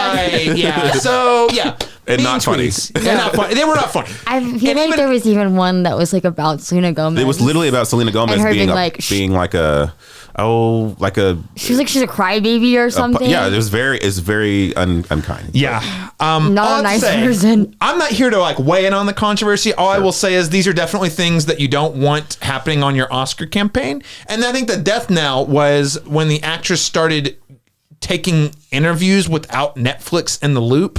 Well, Netflix is not paying for her. Well, not anymore. Not anymore. She's been absent from all the awards guilds post this controversy. Well, they only pulled her. Well, I think they were going to pull her no matter what. But she basically started taking her own interviews going around Netflix, and they were like, "All right, we're dropping you." Basically, Okay. Yeah. So that is a little bit of context for listeners who have not been in the know or you've heard there's controversy, you don't know what it is. There's a lot more you can read about it online if you're really curious. But that all has to say is it's weird that all this controversy came out after the movie was already such a runaway success in terms of awards nomination and in a lot of categories a clear front runner. And I mean, seriously, at one point I even told Laron, I was like, hey, Emilia Perez might sneak in a win for Best Picture before the controversy. Ron Chapman. Yes. Now that we've detailed the controversies, what is your prediction for Best International? It's not film? Emilia Perez. I feel like yes, absolutely. If those things were not variables factoring into this, Emilia Perez there wouldn't be any question about it. It's kind of unprecedented that we have 2 international films nominated for Best Picture as well in this category. How often that happens? It doesn't happen. I mean, usually one, and it usually feels like that's like Parasite. This happened before. But Zone of Interest. Zone of Interest. So but that's normally a precursor to like, oh well, if it's here, it's definitely taking its other category. Right. It won't win picture, but it'll definitely win here. That was going to be the case for Emilia Perez, but now that and I do believe that controversy came out right just before the voting was like. The voting ended like. Or was it? I can't remember the time frame. The controversy came out long before the Oscar voting ended. Okay, so then but not other guilds. That's where it gets other ones were kind of Critics' Choice, I think, because you guys had already wrapped your voting before a lot of that. Is that right, Matt? Yeah, like one day before. Yeah, and my hope is that with that factoring into this, that poor Zoe Saldana, who's been running a really pretty squeaky clean campaign, is not, and is a beloved talent. It's not like somehow getting like slugged through the shit with this, like, because it's really not her fault, like, so I feel bad in that sense for the people, the craftsmen in this movie that are kind of, I mean, maybe Jacques, he might have some blame here too, but I think generally speaking though, I'm Still Here, I think has the most, because it snuck into the 10 and it was on nobody's radar. It showed nowhere else. So there's obviously some love for this one. I personally would pick The Seed of the Sacred Fig. That was the most powerful among all of these movies that I've now seen. I like The Girl with the Needle quite a bit as well, but that was my favorite of these categories. But I think that what will win is I'm Still Here, because Amelia Perez is now kind of been edged out. Yeah, I don't have too much to add. I think you guys have already said it all. I have not seen I'm Still Here, but I'm banking on this to win for the reasons you detailed, Laron. It snuck into Best Picture. Amelia Perez is not going to win either of those, so I think that means I'm Still Here is going to take that spot. I also would pick The Seed of the Sacred Fig. I think it's an incredible film, also timely. I still, though, even though that's my pick for should win Seed of the Sacred Fig, I would, if Flo wins and Matt is right, and I hope you are, I would be just so happy seeing such an undercat. Yes, undercat. Unexpected win to come through. So I am rooting for Flo as well. All right, let's move on to Best Makeup and Hairstyling. So the nominees for this are A Different Man, Amelia Perez, Nosferatu, The Substance, and Wicked. This is a very tough category, I have to say. I agree. I think even Amelia Perez, I mean, the makeup is pretty good. So Kaitlyn, start us off. Who do you think will and should win here? Okay, I got a shout out first to A Different Man. That was one of my personal tops of the year. So I love that it at least showed up here. Adam Pearson. Yeah, I love him so much. My pick personally is The Substance. I think it's awesome. I think a lot of the stuff that they did was all practical. And if you've seen any like behind the scenes of them making it, it just is like so cool what they're doing. I love it. It's wild. I do think it's going to go to Wicked, but that just feels like the safe bet, But I also love it's a stat category. I think I like every movie, maybe besides Amelia Perez. But even then, I was, Yeah, that was well done. Yeah. It was good makeup. Yeah. I Googled, did she play both? Yeah, both you didn't know. You didn't know. I literally didn't. I was like, did they find someone that looks like her? I think it's going to go to Wicked, but I would love to see The Substance. Yeah. All right. Against that category, Laron, Chapman, where do you come down on this one? Okay, so I differ. I think this is The Substance and nothing else. I feel like there was a narrative. I feel like there was a narrative around The Substance winning this category, or being before it was even considered to even be an Oscars player in any other category. Everyone was saying like The Substance will never touch the Oscars, but man, it could sneak in that makeup and hairstyling, because clearly if you watch that, this movie, you're going to see that was like the most prosthetic makeup, kind of that. And normally this kind of is tethered to a best actor in some category, with like Poor Things or, different things like that. Like any kind of transformational kind of, where there's a lot of heavy makeup. So I feel like The Substance is like, if it's going to win anything this year, I think this is definitely what it's going to be. That's my should and will win. I will say that this category is strong, and it was a strong year for makeup. Sasquatch Sunset, like, come on, like Different Man, even Beetlejuice, which I didn't like, The makeup is pretty good. The makeup is good. Yeah. So I mean, like, there's a lot of like. I did believe that Willem Dafoe's head was half blown off. Yeah. Yeah. There you go. So there were a lot of strong categories in this Nosferatu.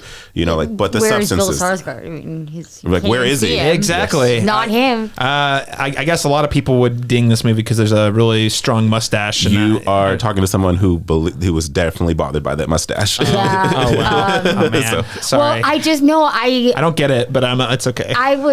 I purposely. I mean, I know that they didn't really do any press with it, right? Like with the mustache, but I went in on Christmas night, like ready to see him, and then there's like the shadow, and I was like, does he have a giant mustache? He does. And then he walked out, and I was like, wow, that is a mustache. Yeah, it was a choice. It was a choice. Hey Matt, we haven't talked about this. Before you give your prediction, where do you land on the Nosferatu mustache? Ruin the movie? It didn't ruin it for me. I thought it was a little campy. I don't know. It didn't really take me out. Now that everybody said it, now I can't not see it because I've watched it now like 4 or 5 times, and I can't not see it. But yeah, it wasn't a big deal to me. I think because I liked the film so much otherwise. Yeah, that was kind of where I landed too. I when I saw it, I was like, well, that's a choice. Yeah. I definitely was like, that's a choice. I thought it was a fitting choice, but I understand it's a very strong choice that's not everyone's going to love. But they're like, I've talked to a decent number of people who are like, I just couldn't watch the movie. I couldn't take it seriously after that. And I was like, oh. No, that feels a little extreme. Yeah. It's there. Yeah. I also think that like at the end, not to ruin it for anybody who doesn't know how it ends, but like at the end when things are happening and there's like that shot of both of them and they're like like the fact that there's like this gross mustache that's like long and like I do like that is very effective. It's very gross. Yeah. Effectively gross. Yeah. All right, Matt, so what is your prediction for hair and makeup? Well, obviously if Wicked won, I'd high five my puppy and we'd do a little dance, but I think it is the substance. The substance, when I watched it the first time before any nominations from anybody was out, I was like, if this isn't nominated and doesn't win, something is amiss. So yeah, it's got to be the substance. You know, you guys are really making a good case for me on why I should change mine, because I also had Wicked as will win because it just feels like the safe choice. But I mean, the substance is here quite a lot. Yeah. You know what? I'll roll my dice. It's in Best Picture too. I'll throw my dice. I'm going to change what I wrote down. I'm going to say will win the substance. Probably should win too. I really like Nosferatu. He is very gross. Yeah. And the rat bites and stuff. It's pretty really, the makeup is top notch in that movie. And the hair in that movie. Come on. All the hair. Yeah. It's great. Yeah. So that's sort of a tie between substance and Nosferatu for me personally. But yeah. Well, best hair and makeup, everyone. We are all rooting for substance here. Maybe take a swing with us and see what happens. Let's move on to best production design. So the nominees are The Brutalist, Conclave, Dune Part 2, Nosferatu, and Wicked. I'll just throw my biases out here first. I think Wicked's going to win, and I think Nosferatu should win. It's as simple as that. I could see The Brutalist maybe sneaking a win in here. And my heart says Dune Part 2 should win, but if I'm really being honest with myself, I think the production design in Nosferatu is stronger than Dune Part 2.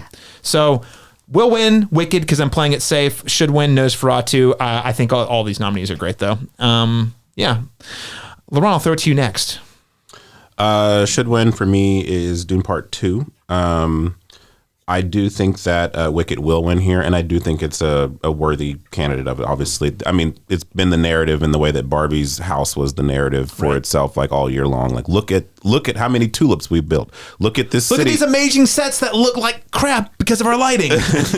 But on their own, by themselves, incredible. They look great. They look great. Absolutely. We can talk about the lighting, but but the look of this actual production looks great. You know, so like I wanted to walk into the Land of Oz. Like you feel like you actual Land of Oz just have beautiful the sets are. And the actors said themselves while they were performing, and then they're like, it was not hard to get lost in being in that space because you're in that space. They're not digital worlds. So that's definitely a huge technical feat. So I wouldn't be mad if Wicked won here, but I would be happier if Dune Part 2 would win here. And I do think Nosferatu is a dark horse, but I think those are two big juggernauts ahead of it that it's just not going to happen. I mean, I think Nosferatu, if it doesn't go to Wicked, I would say it's going to go to Dune Part 2, Nosferatu, and I think Dune Part 2 has the weight on this one. Sure.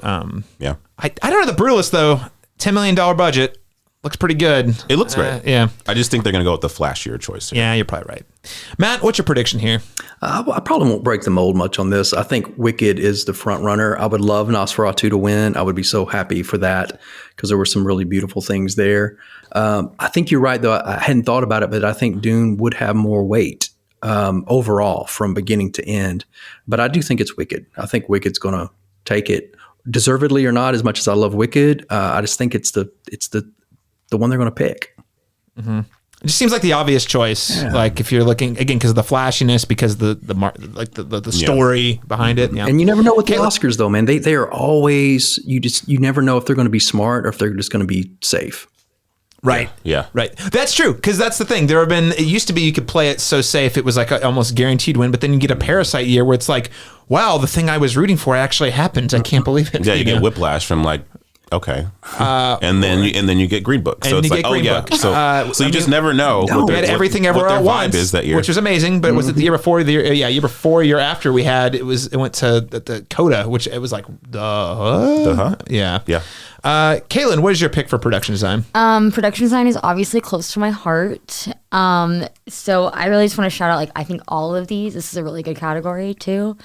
I do think it's going to go to Wicked. I do think that feels like just the safe choice, not to discredit anything that they did. I mean, building those sets, the level of detail on those sets is insane and awesome. Yeah. I will say that Nosferatu, I do know that they also built miles of sets because they could not find locations that they for all the street stuff kind of thing. Wow. So those were all built. None of those street scenes or whatever are actual in streets. So for me, I do think, and I love the narrative behind Robert Eggers' movies where he doesn't allow the art department to use modern technology to build the things. He makes them use on The Witch and The Northman, they use wood pieces and they hammer they do everything historically accurate. Wow. Uh-huh. So I do think in my heart that would be my one that it could really maybe win, but I do think Wicked feels safe.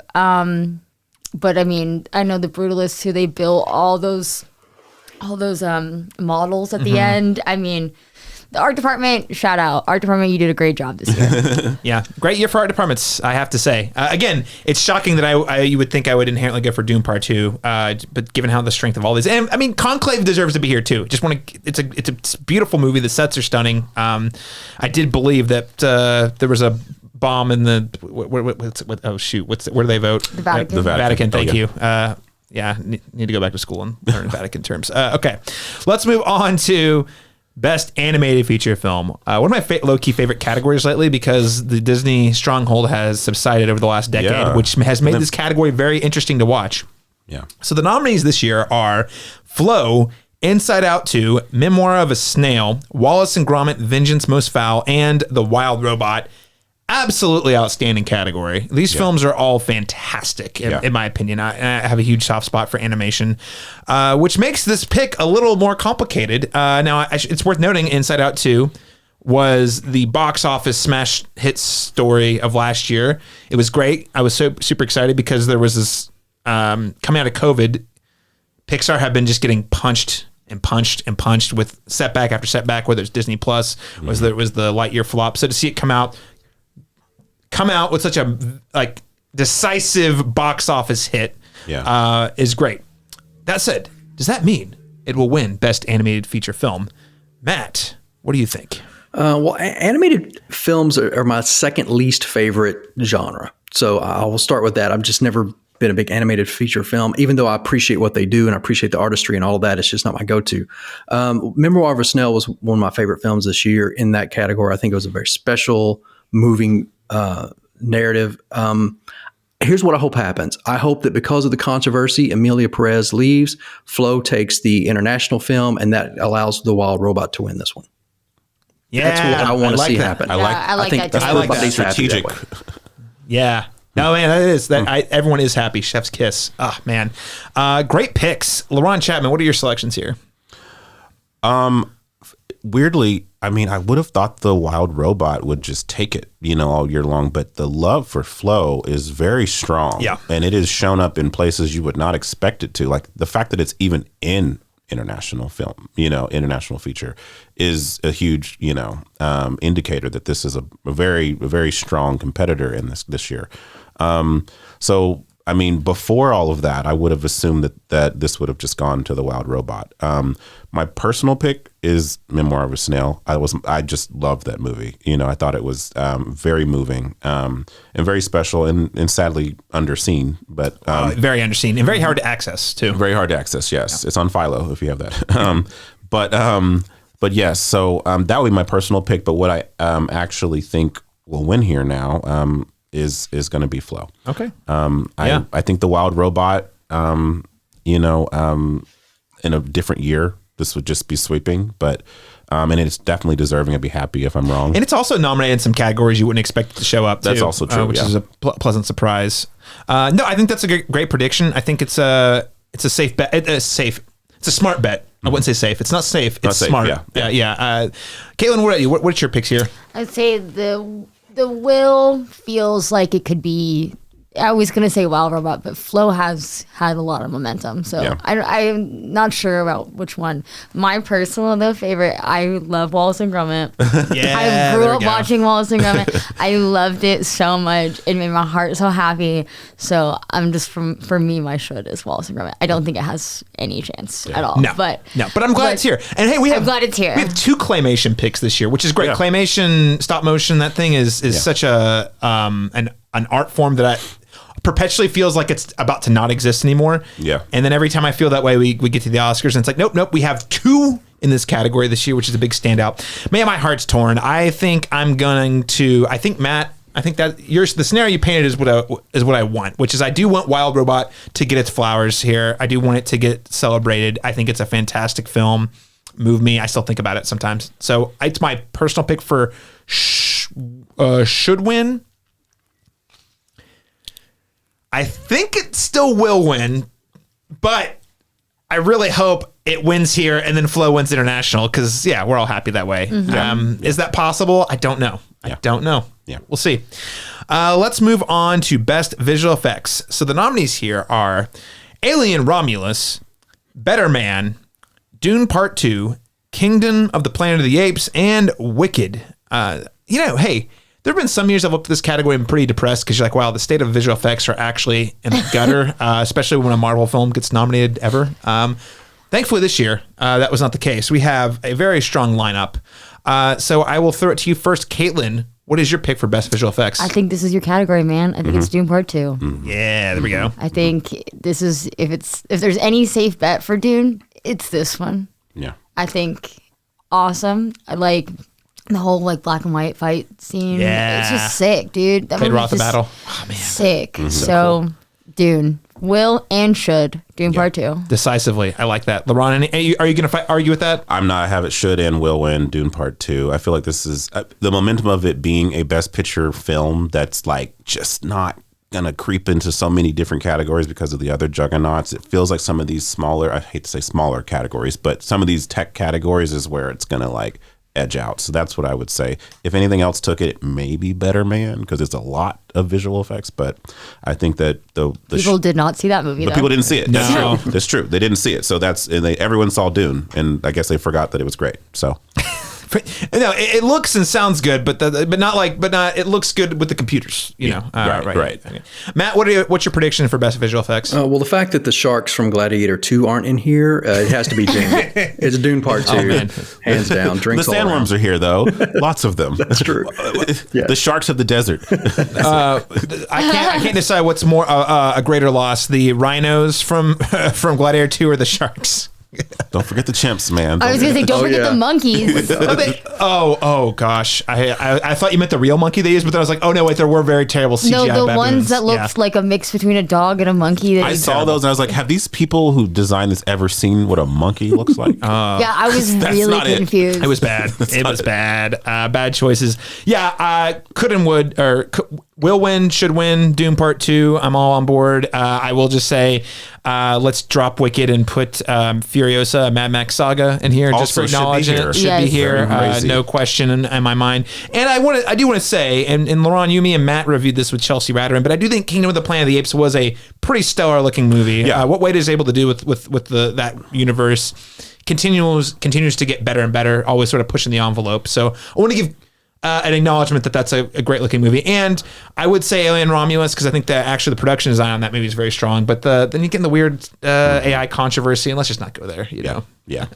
The fact that, though, the monster at the end is like mostly a real guy. Yeah. Terrifying. And he's that tall. Like, what the fuck? Yeah, and honestly, it made it more scary when I learned that it was like not. You didn't elongate this body. This is his body. He just put prosthetics on him. Scary. It's terrifying. It's just concealer. It's like strong category though. Yeah. I mean, even Wicked is not my favorite, but it's like it looks. I mean, it mostly looks good. Mostly. Let's move on to Best Documentary Feature, and the nominees are Black Box Diaries, No Other Land, Porcelain War, Soundtrack Caleb butchered it. Yeah. Sugarcane. I have not seen any of these, so I bow out. You bow out. Okay, totally fair. I've only seen a couple of these, not all of them. So I'll just lean on what I know. Matt, have you seen many of these documentaries? I'll give you a short synopsis. The Critics' Choice Association, every year we do a separate show in Brooklyn that is nothing but documentaries. We do it so that we can focus. We bring everybody in.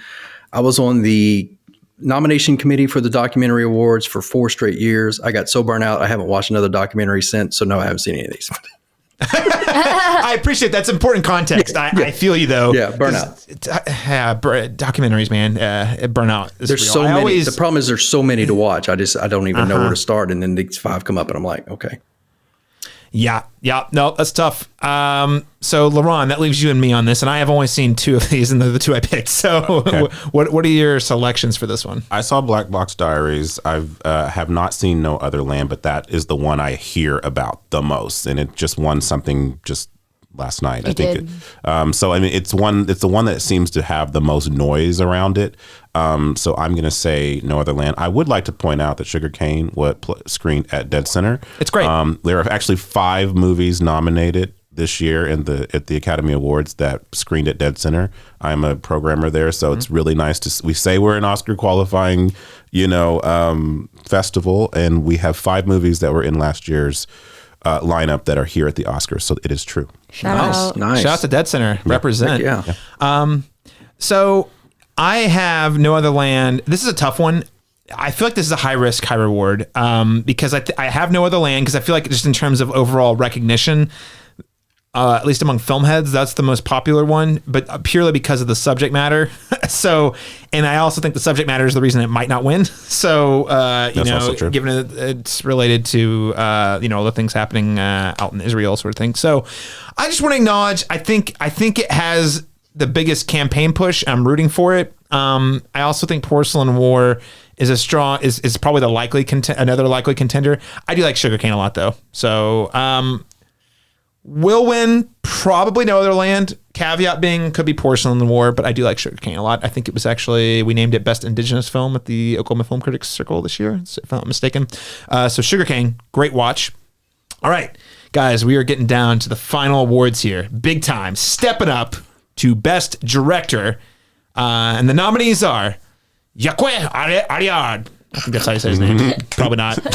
Amelia Perez, Sean Baker for Anora, Brady Corbet, see, I got his last name, for The Brutalist, Corlai Farjay, see, I'm saying that wrong too, The Substance, and then James Mangold, a complete unknown. Okay, so these are the nominees. I'm not going to do this very anymore. This is the only time I do this on this podcast. Soapbox.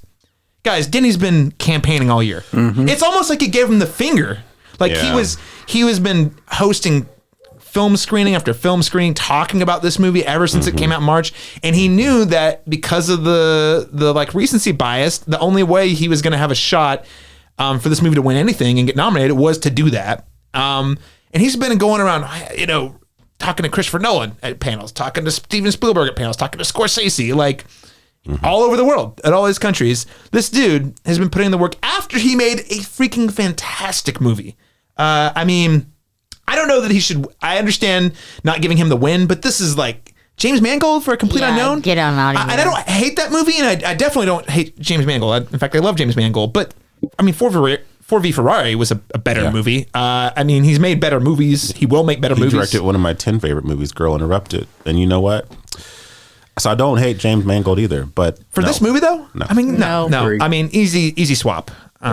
So that is my soapbox. Denis Villeneuve should have been here. I probably would have given him the win, but even if you don't give him the win, acknowledge. Yeah. Matt, what is your pick for best director? First of all, I'll echo that. The fact that Dune 2 is not in here, Conclave, John's not in here for Wicked. I can make a run for those probably instead of James Mangold. I want Coralie to win this. I really do. I'm always a proponent for female directors. So dope. Mm-hmm. So I'm always going to be there. Plus what taking the story and it's not even giving it to, we got to give it to somebody that's not male. It's not even that. It was well deserved and I think should win. I would love it to win. I'm sad that I think Brady's going to win, but I'm just rooting for Coralie so much. Man, I think it would be incredible if The Substance and if Coralie she wins. won, I would Best die. Director. Oh yeah, I'd be so happy. I don't think there's a shot, but it should. That would be great. And this category being a big upset. So Kaitlyn, what are you thinking about this category? So this is one of those ones that I thought that when we were closer to the Golden Globes that it was definitely going to go to Brady Corbet. Mm-hmm. But since the last few weeks, those PGAs, the DGAs, Sean Baker be sweeping. Yep. Here's my caveat. I don't know if there's any real, Mm-hmm. I know that the only movie that has not won Best Picture that won all those is Brokeback Mountain. Yep. Mm-hmm. And it doesn't feel like it's like as entrepreneurs as controversial as that. But I do feel like maybe Sean Baker's been doing this for a while. Yeah. The people in those rooms might be like, Sean Baker, our dude, you know what I mean? And have voted for him. And that might not I don't know why there's something in me that says like that might not translate to the Oscar voters. He's getting consolation from those guilds, but not necessarily the overall body. Yes. Yeah. But I also know the odds. So the odds maybe right now are saying Sean Baker. I would love it if Brady Corbet won. I know, Matt, it's not your vibe, but I think that making that movie for $10 million and doing all the things that they did, he really deserves it. But Coralie, if she won, I would die. Yeah, literally. Incredible. Literally. And we all just puffing to smoke. Turn into dust. We're just happy she's here, but also, I'm so happy we're so happy she's here. Like, they did it. They cracked into that space. If she wins, that would be just another signifier that, wow, the Academy truly has evolved. It is no longer the same Academy it was a decade ago. Yes. I mean, they've been making a lot of choices in the last decade to sort of, between Parasite, Everything All at Once, and frankly, just the whole body becoming more international focused has definitely shifted the Academy. But like, if she comes in as a nominee, that's already pretty surprising. If she had a win, you're like, okay, I can no longer guess what is the air quotes safe bet at the Academy anymore, just because it's such a risky. Laron, what is your guess here? I'm with Kaitlyn. I literally up until the DGA, I would have said, "Oh, this is Corbet all the way. He's gonna take." He's running his campaign. The way he's running his campaign, he's already done the big speech initially, and that's already there in the air. But DJ was a surprise. That surprise, and I say normally I tell people like that if you want a free space on your Oscar ballots, like just go with whatever DGA picks.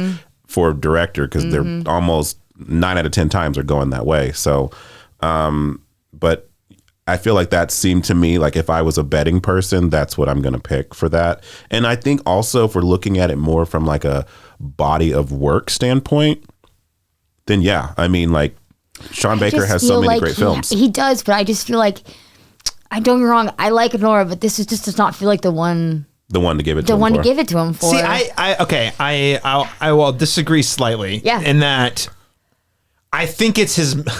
Gotta be careful on this show. We have a history. Of, the word accessible. We have to be careful. It is the most palpable to the Academy of his movie work. he's made. I think in terms of crowd pleasing, in terms of like. generally uplifting with a little hint of tragedy to explore there. It's because Red Rocket wasn't going to be it, and neither was. But the Florida Project. That's what I'm saying. Like, to me, the Florida Project set such a standard. That that's a better. I think that's a better movie. But I agree. But I think this is more of a movie the Academy would get behind. But the Florida Project got shut out, and people have kind of made a stink about that too. Yes. So this could be like sometimes they go with the movie that's not as good as the last Leo one. won for The Revenant. Let's remember everybody. No one was like, that's the one he should have won for. So it's like, we may not feel it's his most deserving movie to win the Oscar for, but they might in their head say like, well, we fucked up here. We did and I do agree with that. I don't know why there's something in me that just like, they're going to give it to Sean Baker for original screenplay, and then that could also happen. In the same way that it was last year. Poor Things. That was last year, right? Like that was another movie where it was not my favorite from Yorgos, but I'm like, in terms of the things it's talking about and the way it's doing it and the way the story works, feels like it's more geared towards the Academy audience than Killing of the Sacred Deer. So I think in my mind, I agree with you in terms of my personal favorite and quality. I think he's made better movies, but I think in terms of movies that are like connect with that sort of voter, I do think Anora is it, which is why I'm also picking Sean Baker. I think it's definitely a will win. I give it the should win. I think he deserves a win. For this movie, I think that's a good, valid question, but I also don't know that he's going to be back anytime soon. So, and my should win is Brady Corbet. I should say that of the nominated movies, that's who I would pick to like. So you're sorry. I clarified. Sorry, I thought you missed. Okay, so you're picking should win Brady Corbet, and then will win Sean Baker based on all the aforementioned. I just think it would be it just would be surprising to me if Sean Baker won, in a way, because he, like, to me, Sean Baker represents like such indie filmmaking. Yeah. In a way, and obviously, I'm pretty sure that Anora might have even had a bigger budget than The Brutalist. So I'm not really. No, it didn't. Okay. But it would be cool if he won, because I think then it's kind of the same deal with like The Substance, that like here is a change in the Academy, like picking Sean Baker. Sean Baker's gotten too big for his britches with that $6 million budget. Okay, so but like close 10-6, right? So like I think and even The Substance, like I do think it's cool that we're seeing like people that I would consider more like indie film, quote unquote, filmmaking directors being in the conversation. And then there's James Mangold. Right. Yeah. Why are you here? And that is weird. I mean, this is a very indie focused category, and then James Mangold. Yeah. So strange. When it could have been a lot of other directors. I didn't say my number one movie, Nickel Boys. I felt like Ramel Ross should have been here in that spot. That's fine. That's another great pick. Yeah, absolutely. Think, anyway. What else has he directed? I think is this his first? He mainly does documentaries. So Hail Country, something. I think it's his first narrative. His first narrative feature. Yeah. So I was like, this was a surprising, take. But anyway, yeah. Well, those are our predictions, ladies and gentlemen. So we're all leaning on your safest bet for will win is Sean Baker, but we all want some chaos. Laron's rooting for Brady, and some of us rooting for Coley. I'm also still rooting for Baker. So very diverse opinions on this one. Let's go on to Best Actor in a Supporting Role. The nominees are Yura Borisov, I'm saying that right, from Anora, Kieran Culkin for A Real Pain, Edward Norton in A Complete Unknown, Guy Pearce for The Brutalist, Jeremy Strong for The Apprentice. I'm just going to throw out Denzel. Should have been here. Yeah. I mean, I don't know who I guess I would drop Kieran probably. That's crazy. I'm sorry. Denzel, I love you forever. I've seen almost every movie you've ever made. I love you. I would have thought it was fucking crazy if he was in there. No, it would have been weird, but I will say that performance was a lot of fun. It's a crazy performance. Yeah. Should he win for it? No, but I think it... Yeah. I want him to be around forever. Yeah. Him and Meryl. Yeah. Just give him a nomination. Exactly. Yeah, give them all the things. Mm-hmm. Laron Chapman, who's your pick for Best Actor in a Supporting Role? Okay, this is where...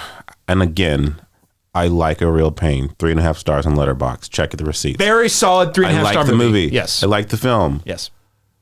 There's literally a headline, I don't know if it was Rolling Stone or Vanity Fair, one of those big headliners that said, is Kieran Culkin going to win an Oscar for playing himself? And I was like, Yes. that's what it feels like. Don't get me wrong. That doesn't mean it's a bad performance.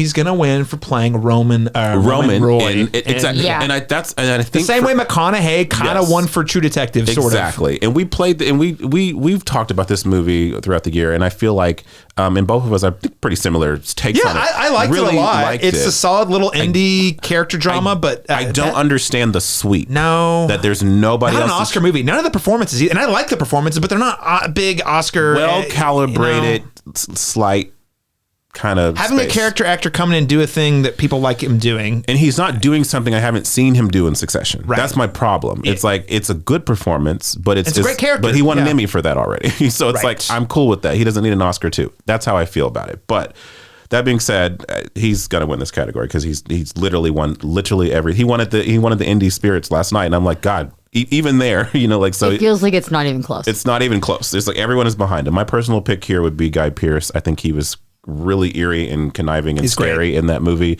And Guy Pearce has not gotten his flowers for a long, storied career.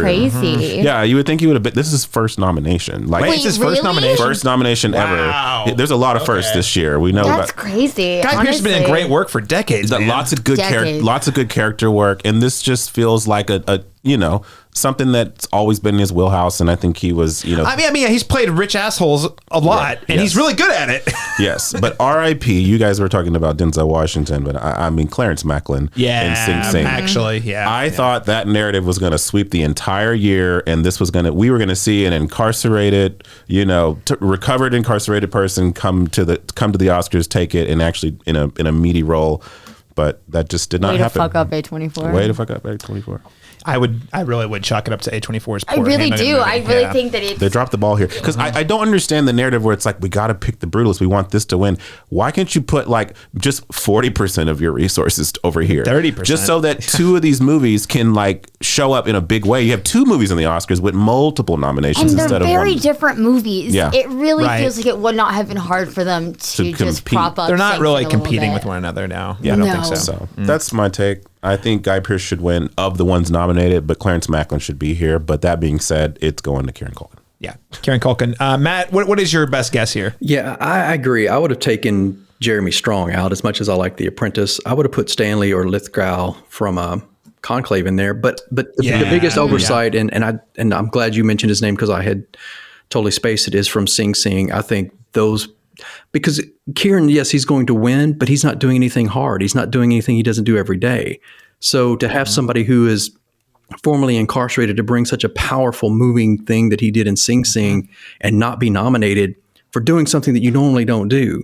Because we're going to get to it. We mentioned another first nomination that happened, and I think that is so far undeserving compared to what this first nomination would have been for formerly incarcerated. I think that would have been a better, beautiful embrace of what the arts and what movies is about. So I say all that to say I think Sing Sing was robbed on this for sure. But yeah, Kieran's going to win. He's got the momentum. He's got the love for some reason. I don't know why, but yeah, that's who's going to win.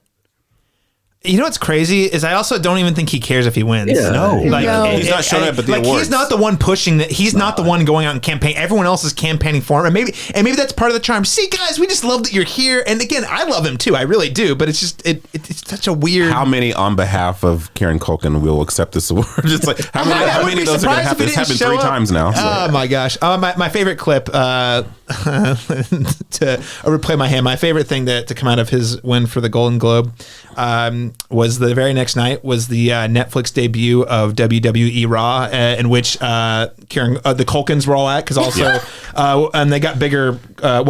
Macaulay Culkin got bigger applause than some of the wrestlers. Kieran Culkin not featured on camera, but there was a clip circulating. Yeah. He runs up after CM Punk, one of the wrestlers wins a match, runs up and he said, "Hey, what's up?" And then CM Punk, who's still in character and just won, literally walking after he won, he's like, "Didn't you just win an award?" He's like, "Yeah, Golden Globe." And he's like, "Well," and then and very true wrestling, he's like, "Well, I just won a match." And he's like, "Oh, okay, cool, dude." He literally doesn't care. He doesn't care. It just it's so, and that's why it's just crazy that he's got such a groundswell of support. Yeah.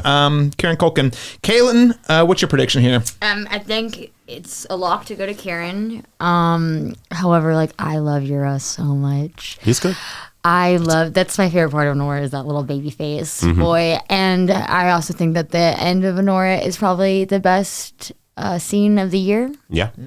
Yeah. And I love him. I don't think that there's any chance. Lots of good endings this year. Endings are hard to land, but a lot of this year was good. Nickel Boys, same way. Lots of powerful, like, whoa moments where you're just haunted after you watch something. You know, Doom Part 2, incredible. Doom Part 2, great endings. Ending chilling, but also conclusive. Man, Conclave ?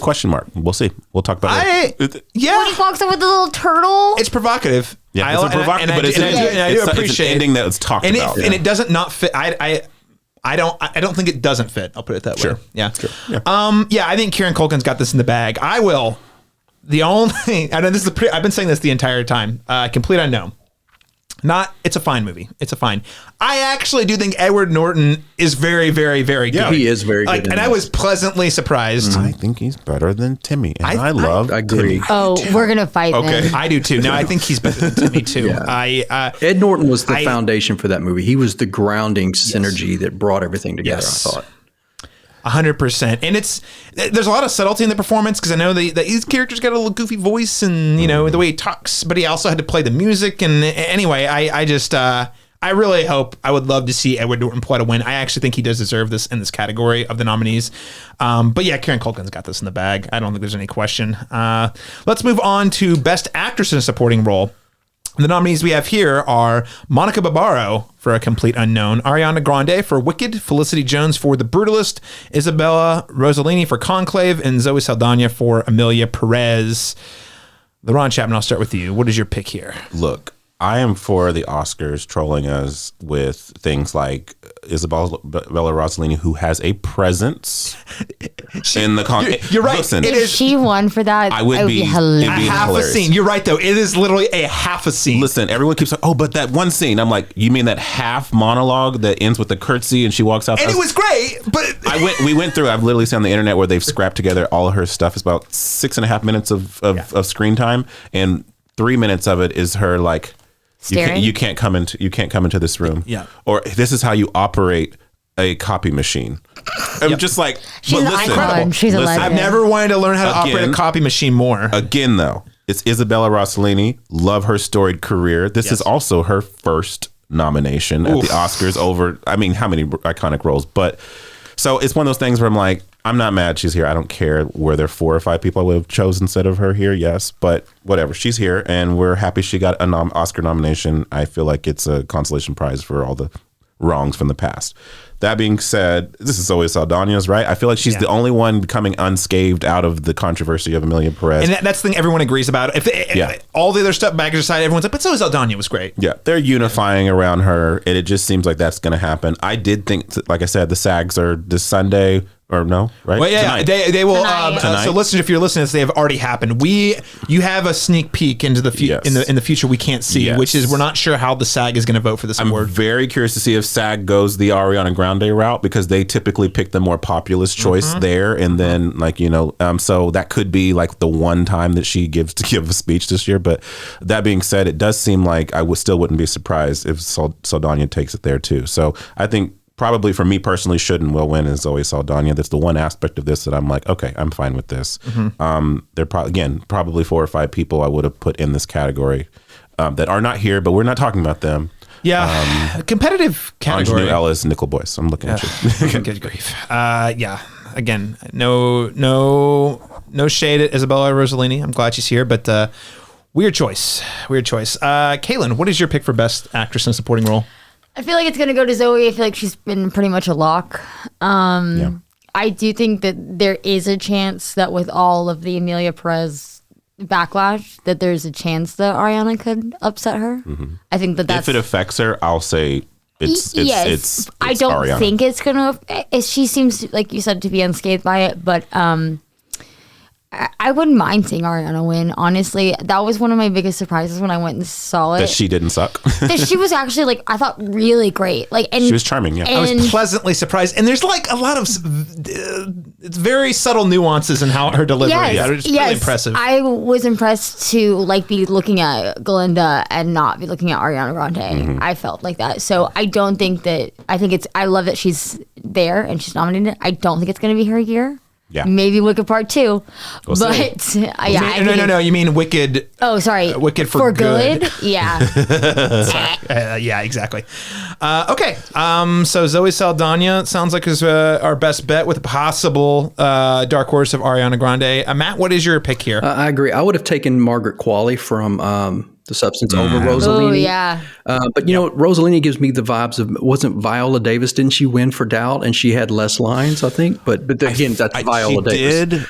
She did. But I do feel like that was It was a scene. That was a moment. I have arrived. Yeah. Yes. And she's with a Titan with Meryl just going tooth and nail. I was like, when you're thinking of her, she's like the soul of that movie. But I agree with you. It is from a technicality time form, it's definitely like less screen time. Yeah, for sure. But I mean, Zoe, she went all the trouble, pulled the tilde out, put it over her name. So she's been really embracing that. So I think she's going to win.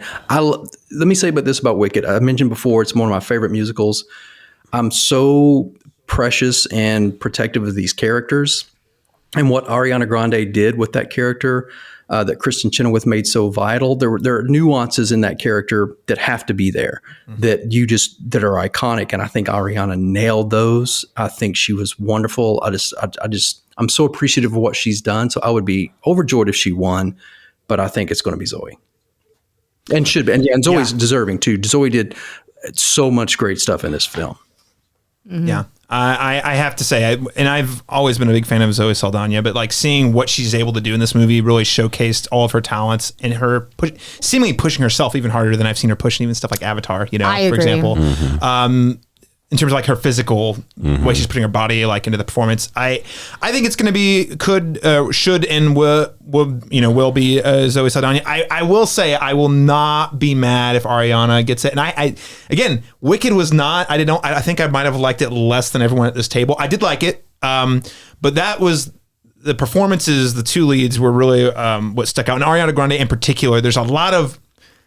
It's the subtlety and the nuance of just certain line deliveries and moments that basically from where she's at the beginning of the film, at the end of the film, on the surface, she looks like the same person, but just these like moment after moment in the second half, I'm like, oh, she is like layering in a character who's quietly growing underneath the surface, and you can see it in her eyes and the way she delivers certain lines. So I would be thrilled if Ariana Grande won as well. Great stack of nominees, though, I have to say, because Monica Barbaro, again, supporting player and a complete unknown, wouldn't pick her for mine, but deserving to be here, I think. She was good in the movie. She was really good in it. Yeah.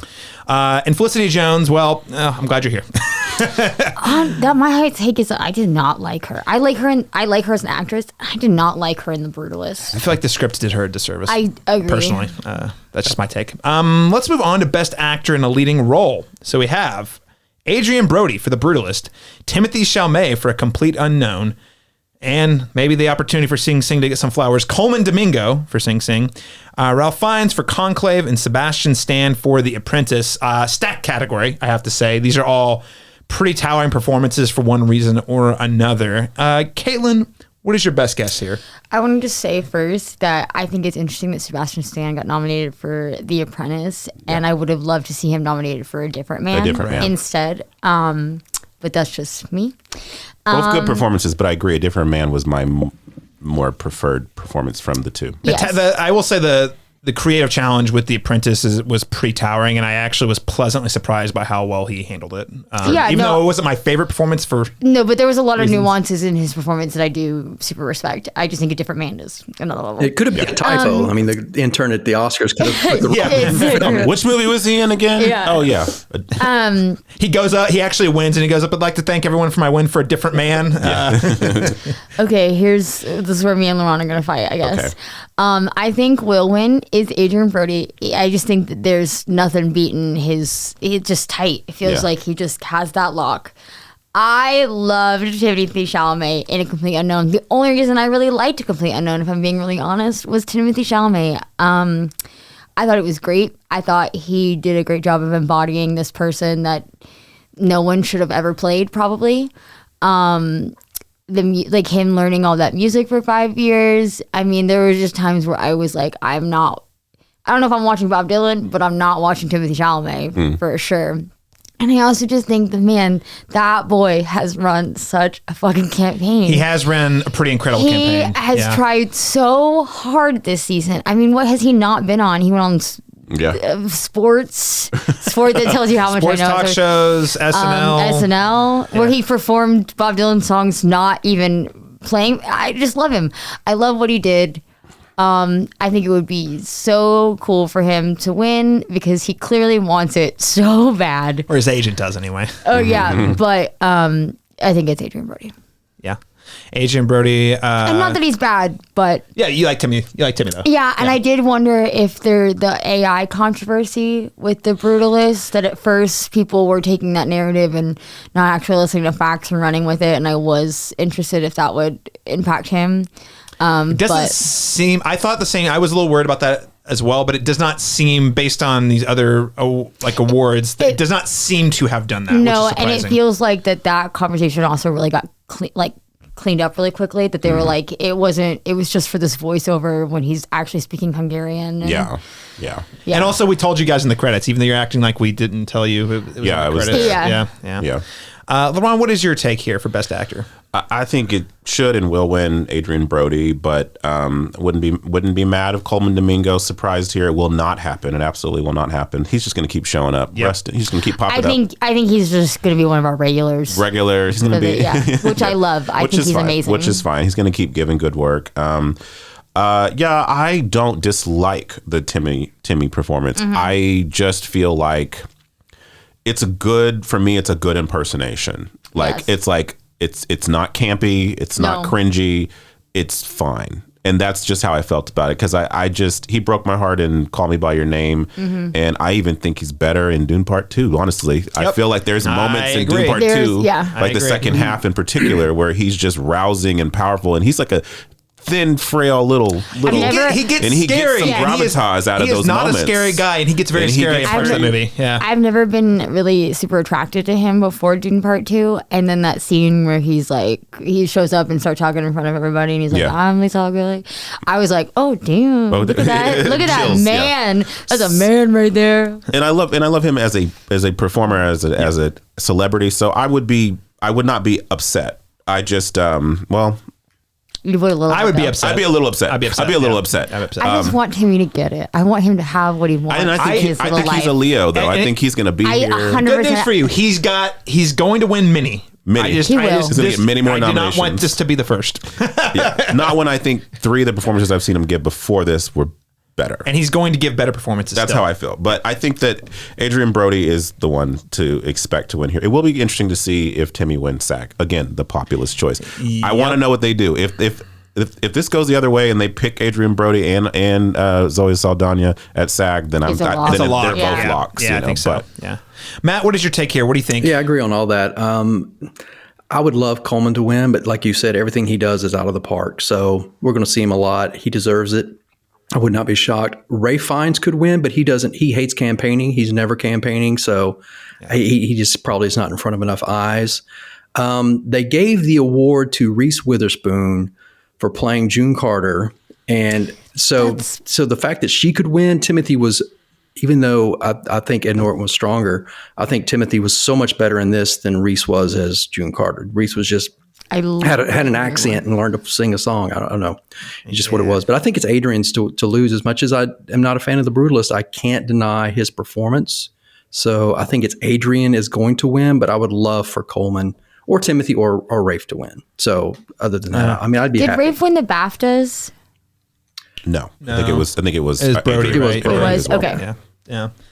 I'm gonna go. Yeah, I could, will, and should win Adrien Brody. I mean, this is his movie, and he delivers. He takes you on a journey, and he feels his performance is so stinking good. We compare the performance like what we see in Tar, where this actor embodies and lives in this character so convincingly that you're sure they're a real person. But they aren't if you Googled the character. So I just think Adrien Brody he doesn't show up very often anymore. And when he does, he's either having fun or he's going 125%. This is him going 125%. And I think he crushes it. Here's what I'll say about the Timothée Chalamet thing. Not to dismiss that you're appreciating. I love him as a performer. I want him to win. I feel like, and by the way, we should note that the current record holder for youngest actor to win Best Actor is in fact Adrian Brody. So if Timothée Chalamet wins for Complete Unknown, he's going to beat Adrian Brody not once but twice, because he would set a new record for best the youngest Best Actor in a leading role Oscar. That said, I feel what Laron's saying so hard. It feels like an impersonation. It's just not. It's not the kind of role that I think Timothée Chalamet deserves to win for. I think he's going to have other characters that he creates and embodies in his own way. Whereas with this, it feels like he's just trying so hard to be Bob Dylan, which he does fairly convincingly. But it's still just like, yeah. But you're that's your model. You're chasing this guy. And I would even argue, and I'm not saying it's a better performance. Well, you know what? Maybe I am. You know what? Actually, I am going to say it's a better performance. I think Sebastian Stan had a similar challenge and actually handled it significantly better, which is everyone knows who this guy is. I've got to pretend to be this guy. But also, as an actor, the more interesting thing is you got to pretend to be this guy that everyone knows. They know like all the satire and all this, and bring a new layer of humanity that maybe we don't know to the role. And I actually don't think Timothée Chalamet did that for Bob Dylan, other than he just all right, he's kind of an asshole. Well, okay, we already knew that. And maybe personally, like my boyfriend is obsessed with Bob Dylan, so there's a lot of Bob Dylan in our house, and I don't always love it. Bob Dylan's fine. Amazing songwriter. I don't love incredible voice. Prolific, so I think that there is an energy in my household that's like somebody came and did this music and he sounds so great, and they didn't fuck it up. And yeah. But I'm with you guys. I get it. I just love him. No, it's okay. It's okay. We're allowed to disagree on this. I'm rooting for Timothée Chalamet. He will be back. I'm confident if he does not win, he will be back and he will win. And I think it will do my as a non-Hollywood agent or insider with layman critic out here saying that I think it would service his career better to not win for this role specifically at this point in his career. I think he'll have, if he wins for something he does later that is a little more him, I think it'll actually set him up as an actor and better in the long run. I do agree with that. I do think that that's right. But again, who am I? I'm not an agent who's trying to, or like some Hollywood executive. So I don't know. Maybe I'm just blowing smoke. Maybe it's just blowing in the wind. Let's move on to Best Actress in a Leading Role. The nominees are Cynthia Erivo for Wicked, Carla Sofia Gaston for Amelia Perez, Mikey Madison for Nora, Demi Moore for The Substance, and Fernanda Torres for I'm Still Here. Stacked category. Worth noting, we've already mentioned, but worth noting that Carla Sofia Gaston is the first trans woman to be nominated in this category. So that is a first. Unfortunately, we won't reiterate, but it seems all but certain that she has been canceled and will not be winning this award. I don't even know if she'll be there. Honestly. I think she said, I saw a thing yesterday that she said she's going, but obviously she's paying for herself to go. Yeah. And I think the camera. it's kind of your moment. Don't get me wrong. I'm not like, you were nominated. You made history. Sure. You might have did some shitty things in the past. I would go. Yeah, I would go too. Just don't go in front of any cameras, please. Because I'm curious. Well, even if she's there, I'm more curious about how the Academy is going to handle it. And maybe the best way to play is just play it like nothing's wrong. It's all's normal. Honestly, I kind of hope they do that. So, Matt, I'll throw it to you first. Who do you think is going to win Best Actress in a Leading Role? Like always, this is such a stacked category. Every year, the women just nail it. I am sad that Pamela Anderson is not in there for The Last Showgirl. Yeah. I would have taken her over Carla. And even before all the controversy, I always thought that Carla, as much as I want to embrace and all of that, she was the weakest point of the film for me. I felt like her vocal performances, her acting was nowhere near on par. And so I understand wanting to elevate and embrace, but I think this was not the place to do that. And I would have put Pamela Anderson for Last Showgirl in there so far above that, or even Angelina Jolie, who, even though it was a slower film, doing the opera and learning it, I think she was brilliant in Maria. I want Demi Moore to win this. I just do. Mikey Madison could win it. I think that's a stretch, but I think it's going to come down between Torres and Moore.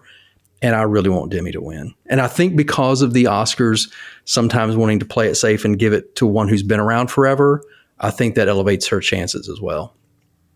All right. Okay. That is interesting. I was not expecting that prediction. Let's go around the table. I'd love to hear that. No, this is good. Diversity. Because I was sure that it was going to be a runaway. We're all on Mikey Madison, right? I guess it's going to depend on the SAG, which listeners know who the winner is. We do not. So, Laron, Chapman, what is your prediction here? I just wanted Demi to make the 5. Like, I was like, please let that happen. Movies, as the movie the profile kept getting bigger and people didn't hate it and it was embraced, I was like, okay, I was just going to be happy with makeup. And then I'm like, actually, I want Demi to get the nomination. Actually, I want Coralie Farge to get direct. Actually, I want this to be a Best Picture nominee. And all those things happened, which is really wild. You willed it into existence. So I feel like if I just keep willing things into existence, then Demi Moore will win her deserving Oscar. Justice for Demi. Justice for Demi. Also, her first nomination. Insane. Like, insane. She kind of like was a 90s like staple. So it's really interesting that there were no roles coming. I don't know. G.I. Jane, Few Good Men. There's a two that come to mind offhand. But so I would love to see this happen. And the Oscars loves a transformation performance. I mean, if they have put on prosthetic makeup and they've done the screaming and the crying and the tears, all that is here. So this fits the bill, even if it is in a genre that doesn't normally get recognized for the performances. So I would love to see her. That would be my should win. I do think that Mikey Madison was my runaway. Like, she's going to take it all the way because for most of the year she was up until the Golden Globes. It was like, well, it's going to go to Mikey Madison. She just won the BAFTA, which was expected to go to Demi Moore, and that's a huge contingent of the voting block. That you add that to SAG, whatever happens in the future, or the past for listeners, Yeah, if you add those two things together, then you have your winner. I feel like because that's the biggest voting pool. So. We'll see. I can't say without the SAG really what I feel about this, but up until this moment, I would say it's Demi Moore.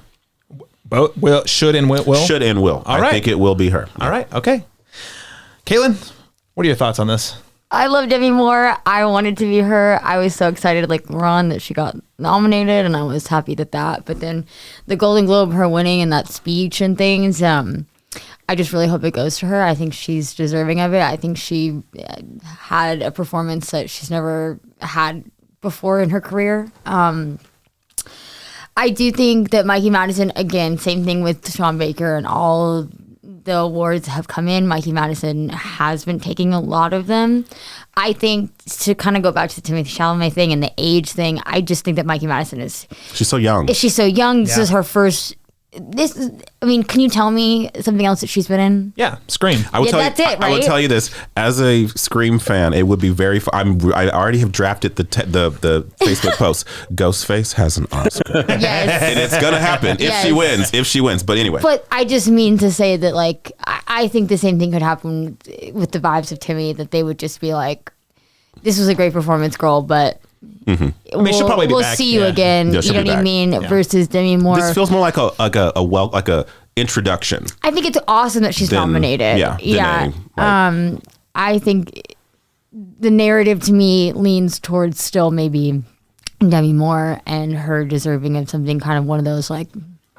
You know, a lifetime achievement, almost kind of Oscars. Kind of career awards. Mm-hmm. Yeah, I'm rooting for Demi. I will plant my flag and say I do think Mikey Madison's going to win. Yeah, mostly because of the BAFTA win was what made shifted because I thought it was kind of up in the air. And the shift of how Honora is kind of rising. Well, that's what's weird. At one point, up until we got into like the thick of award season, it was like everyone was like, "This is going to be the thing. It's going to come in and sweep." And then the waters got muddy. But now we're actually at award season, and it seems like nope. It's at least winning a few things. Mm-hmm. I think again, not knowing what who the SAG winner is going to be, I think it's going to be her for the will win. That said, I do think Demi Moore is incredible. I still justice for Michael Keaton and Birdman. I like these. It's frankly it's my same frustration in a similar. Not apples to apples. Every once in a while, you get roles that match the actor so well, and they meet the moment. Mm-hmm. So in a similar kind of career story as Michael Keaton with Birdman, where it's like this guy's been gone, he came back. We're so happy he's back because we've realized we missed him, and he comes in with just a showstopper performance, but he didn't win. Eddie Redmayne. Another example, about that. And this is my frustration with Emma Stone winning last year over Lily Gladstone which was that the role of Molly from Killers of the Flower Moon and Lily Gladstone meeting that role and running with it and owning it, and it's like she's not gonna have, probably not, almost certainly not gonna have a role like that again for a very long time. So to have such a good combo of a very specific, unique, powerful role come along for the right performer at the right time, in this case Demi Moore, The Substance, for her to not win that, it's not going to come around again for her, Yeah. And so I'm rooting for her. I want her to win. I think it would be an incredible story. I think she deserves it. But I think Mikey Madison still has the edge in terms of who will actually. Well, let me ask you this, because we don't have the hindsight of the SAGs. What if the SAGs give it to Pamela Anderson, because she is nominated for a SAG? Then that's true. What does that do to the Oscar? I'd go with your predictions. Then at that point, it would be between Fernanda Torres and Mikey Madison, because Mikey Madison has the most pieces so far, and then Fernanda Torres would be that lone. Like the international vote. There's not a consensus, so we're going lower. So on Makes the list. sense. That's a good point about Pamela Anderson. Great call out, Matt. Listeners, you can find out the spoilers we can't by Googling the SAG winners this year. That takes us to the award of the show, Best Picture. And the nominees are, just to reiterate, Anora, The Brutalist, A Complete Unknown, Conclave, Dune Part 2, Amelia Perez, I'm Still Here, Nickel Boys, The Substance, and Wicked. Drum roll. Kaitlyn, who do you think wins Best Picture? I thought it was The Brutalist for a hot minute. This one feels like it might go to Anora, even though I think that feels still a little surprising to me, to be honest, because just The Brutalist feels more like even like an achievement kind of deal. For $10 million, yeah. And I do feel like Oscar voters feel good about themselves when they vote for something like that. But yeah, just again, with all of the... Yeah. This is where I could see Sean Baker winning. Either Nora will win and Brady Corbet will win. Yeah, there's gonna be a split. That's how I feel. You think there'll be a split? I don't think either film that wins Best Picture is also gonna win director. I think it's gonna be a split somehow. Interesting. Yeah, I kind of feel like. See, I feel like the opposite. I feel like whoever wins the director wins picture in this case. I could be wrong. Yeah. I'm gonna go with, I think will win is Anora, but I also feel in my gut that it might still be The Brutalist. Yeah. That one feels like I wish I knew SAG, but I wish I had that in my head. But I feel like SAG is going to go in Nora's favor. I think SAG is going to go in Nora's favor too, honestly, and I think that's why Nora will win. Yeah. But yeah, we'll see. So your pick is for will win Anora. You're rooting for The Brutalist. Okay. All right, Matt, what is your pick here? Or The Substance, obviously. Yeah, every category. Sorry. I feel something in my gut tells me that this year the Oscars were like, we're going to nominate everything you wanted us to nominate, but we're still too scared to give it Best Picture. I think they're scared of Anora. I think they're scared of some other films on here like The Substance. So they're like, we gave you the nom, that's enough. I think even if they go crazy in all the other categories, they're going to stay so close to the vest with Best Picture, which means something like a Conclave or The Brutalist or Wicked, something that was embraced, but it was still safe. I think that's the direction they're going to go. They're not willing to step out yet for Best Picture. I don't know. I could be wrong. That's just how I'm feeling. No, that's just kind of how I feel too a little bit though. Like, even though Anora has like swept all these, it just feels in my gut it would just be such a move for them to give it to Anora. That feels so unlike what they would normally. It's almost like a Coda year where they're like, we're just going to get Conclave. Yeah. Conclave was PG. It was pretty. Let's just give it that and be done. Yeah, because Power of the Dog had so many nominations, and it walked away pretty light. So there you go. There's an example where that was expected, had a lot of nominations, didn't go that way. It went with something that you wouldn't even expect to be. I also, not to keep talking, sorry.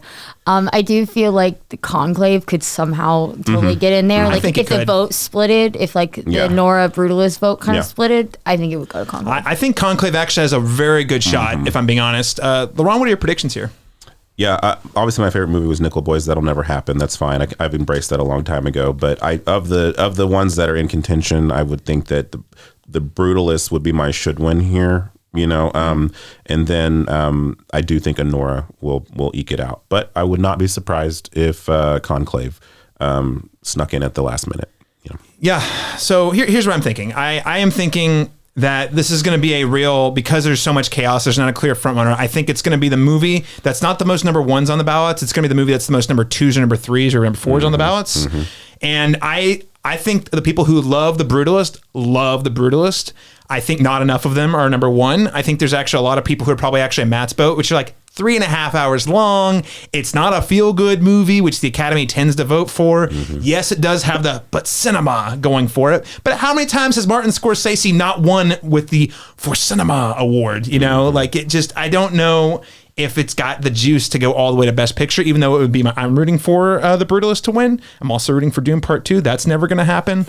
I actually think, in my mind, the two front runners are Anora. I'm putting my money on Anora to win, but I also think it could just as easily be Conclave, because I think Conclave is not going to be in a ton of number one spots, but I bet it's in a ton of number 2, 3, and 4 spots on the preferential ballot.